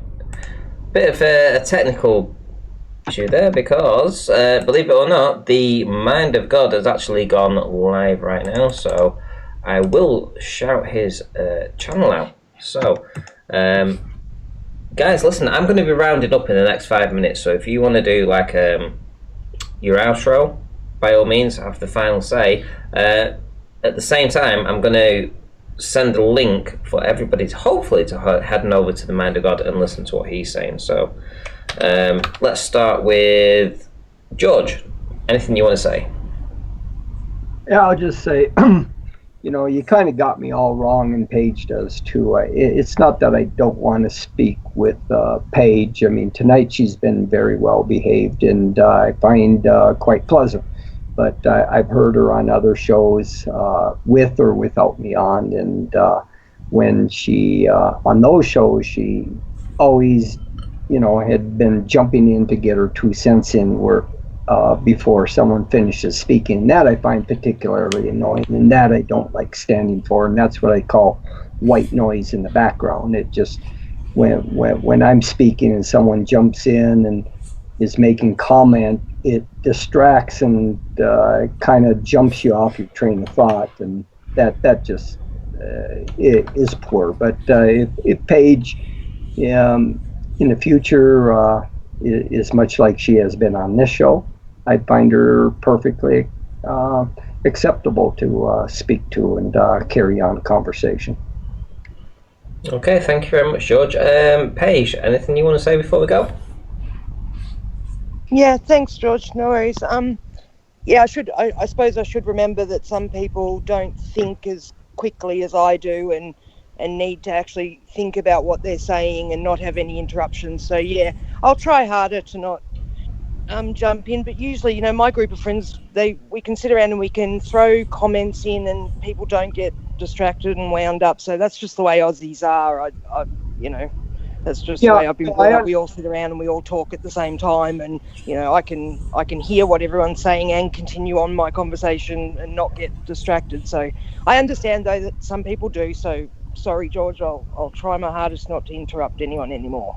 And Yeah, no, I understand where you're coming from there. I mean, that works perfectly well when you're face to face with, say, three, four people and you're all speaking. Somehow it's much easier for me when I see people's faces to be able to sort it all out. But when you're hearing it coming over a speaker, it's really hard to filter out the various people speaking at the same time. Yeah, I get you. All good. okay, Brandon, anything you want to say before we go? Yeah. No, that was thanks for having me on, Ranty, and thanks for shouting out my video.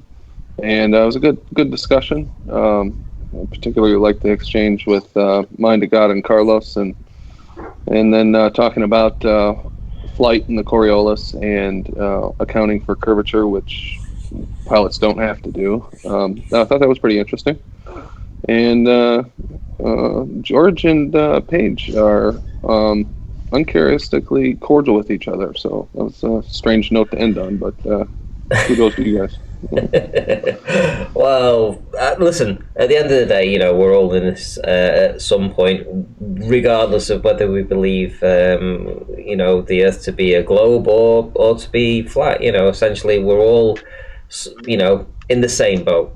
And it's nice that these And guys. I only get upset because I care about people, and I care that that I think they're being lied to and they're believing something that's not true. And, it frustrates me sometimes that I can't get through, especially people like Professor Bell and George, that I can see how in my normal day-to-day life I could have a conversation with these guys. They're lovely people. But, it hurts me that I think they're not understanding how big this lie actually is, and it frustrates me. So, yeah. I'll try not to, though. Okay, Well, well, it goes both ways. I am very frustrated and I get angry by the fact that you think I'm lying to you. So, it's a two-way. Yeah. No, I don't think you're lying to me. I think more that you've accepted lies, and that you actually do believe those lies now. Yeah. well, let's leave that for another time. Let's leave that for another time. This could get heated fast. Yeah. That's why. That's why I'm trying to say, hey guys, look, listen. At the end of the day, I've been going for a while. I appreciate you guys coming on, and I would love you guys to come back and your differences. Let's get it out. I mean, it's proven this evening that you guys can actually get along. So, I'm not going to say stranger things can happen, but we might get some common ground at some point. We have reasonable guests on here. We don't have lunatics for the most part. So we do have, by the way, the Mind of God, who is actually just started streaming right now. So I am going to spam his link. Please click it if you are live right now and you're listening to this. Click that link. Head on over, support the Mind of God and listen to what he's got to say. He's been on this channel this evening. He's a regular guest on here. So please go over and support. Hit the subscribe button, hit the notification button, and listen to what he's got to say. If you don't like it, okay, go somewhere else. But listen, there's another channel to jump onto right now. It isn't me, but there is somebody out there right now. So here we go. Here's the link. Go ahead and jump on over there. And with that, Cheers. I will be back tomorrow. Yeah, and guys, say goodbye, because I'll be back. See you, George. You take care of yourself, all right? Yeah. I was just going to say, Ranty, there is something different, and that's this whole change in society and our social interaction with this virus going on. I mean, there's a lot of people out there hurting, and they're going to be hurting more. And I just wish I could do more to help them. I like to, and the thing is that's what's changed is, we're not concerned so much now with this flat Earth versus globe Earth nonsense. There's some real issues out there that we really need to deal with, and that's what's changing things, I think. We're all in this together, it's all humanity. Indeed, indeed. Right, listen, and with that, guys, I'm going to end this stream this evening, and I will be hopefully going to live tomorrow. If it's not tomorrow, it will be the day after. If anybody wants to join the show, send me an email, ranty@rantyflatearth.com, or speak to me on Skype, rantyflatearth. Dead easy to find me. But as for now, that's been the stream, and I hope you've enjoyed it. I've tried to entertain you this evening. We've had a whole bunch of people on this evening. We've had the globe earthers and flat earthers galore. So with that, I'll leave you with it, and I'll see you all in the next one.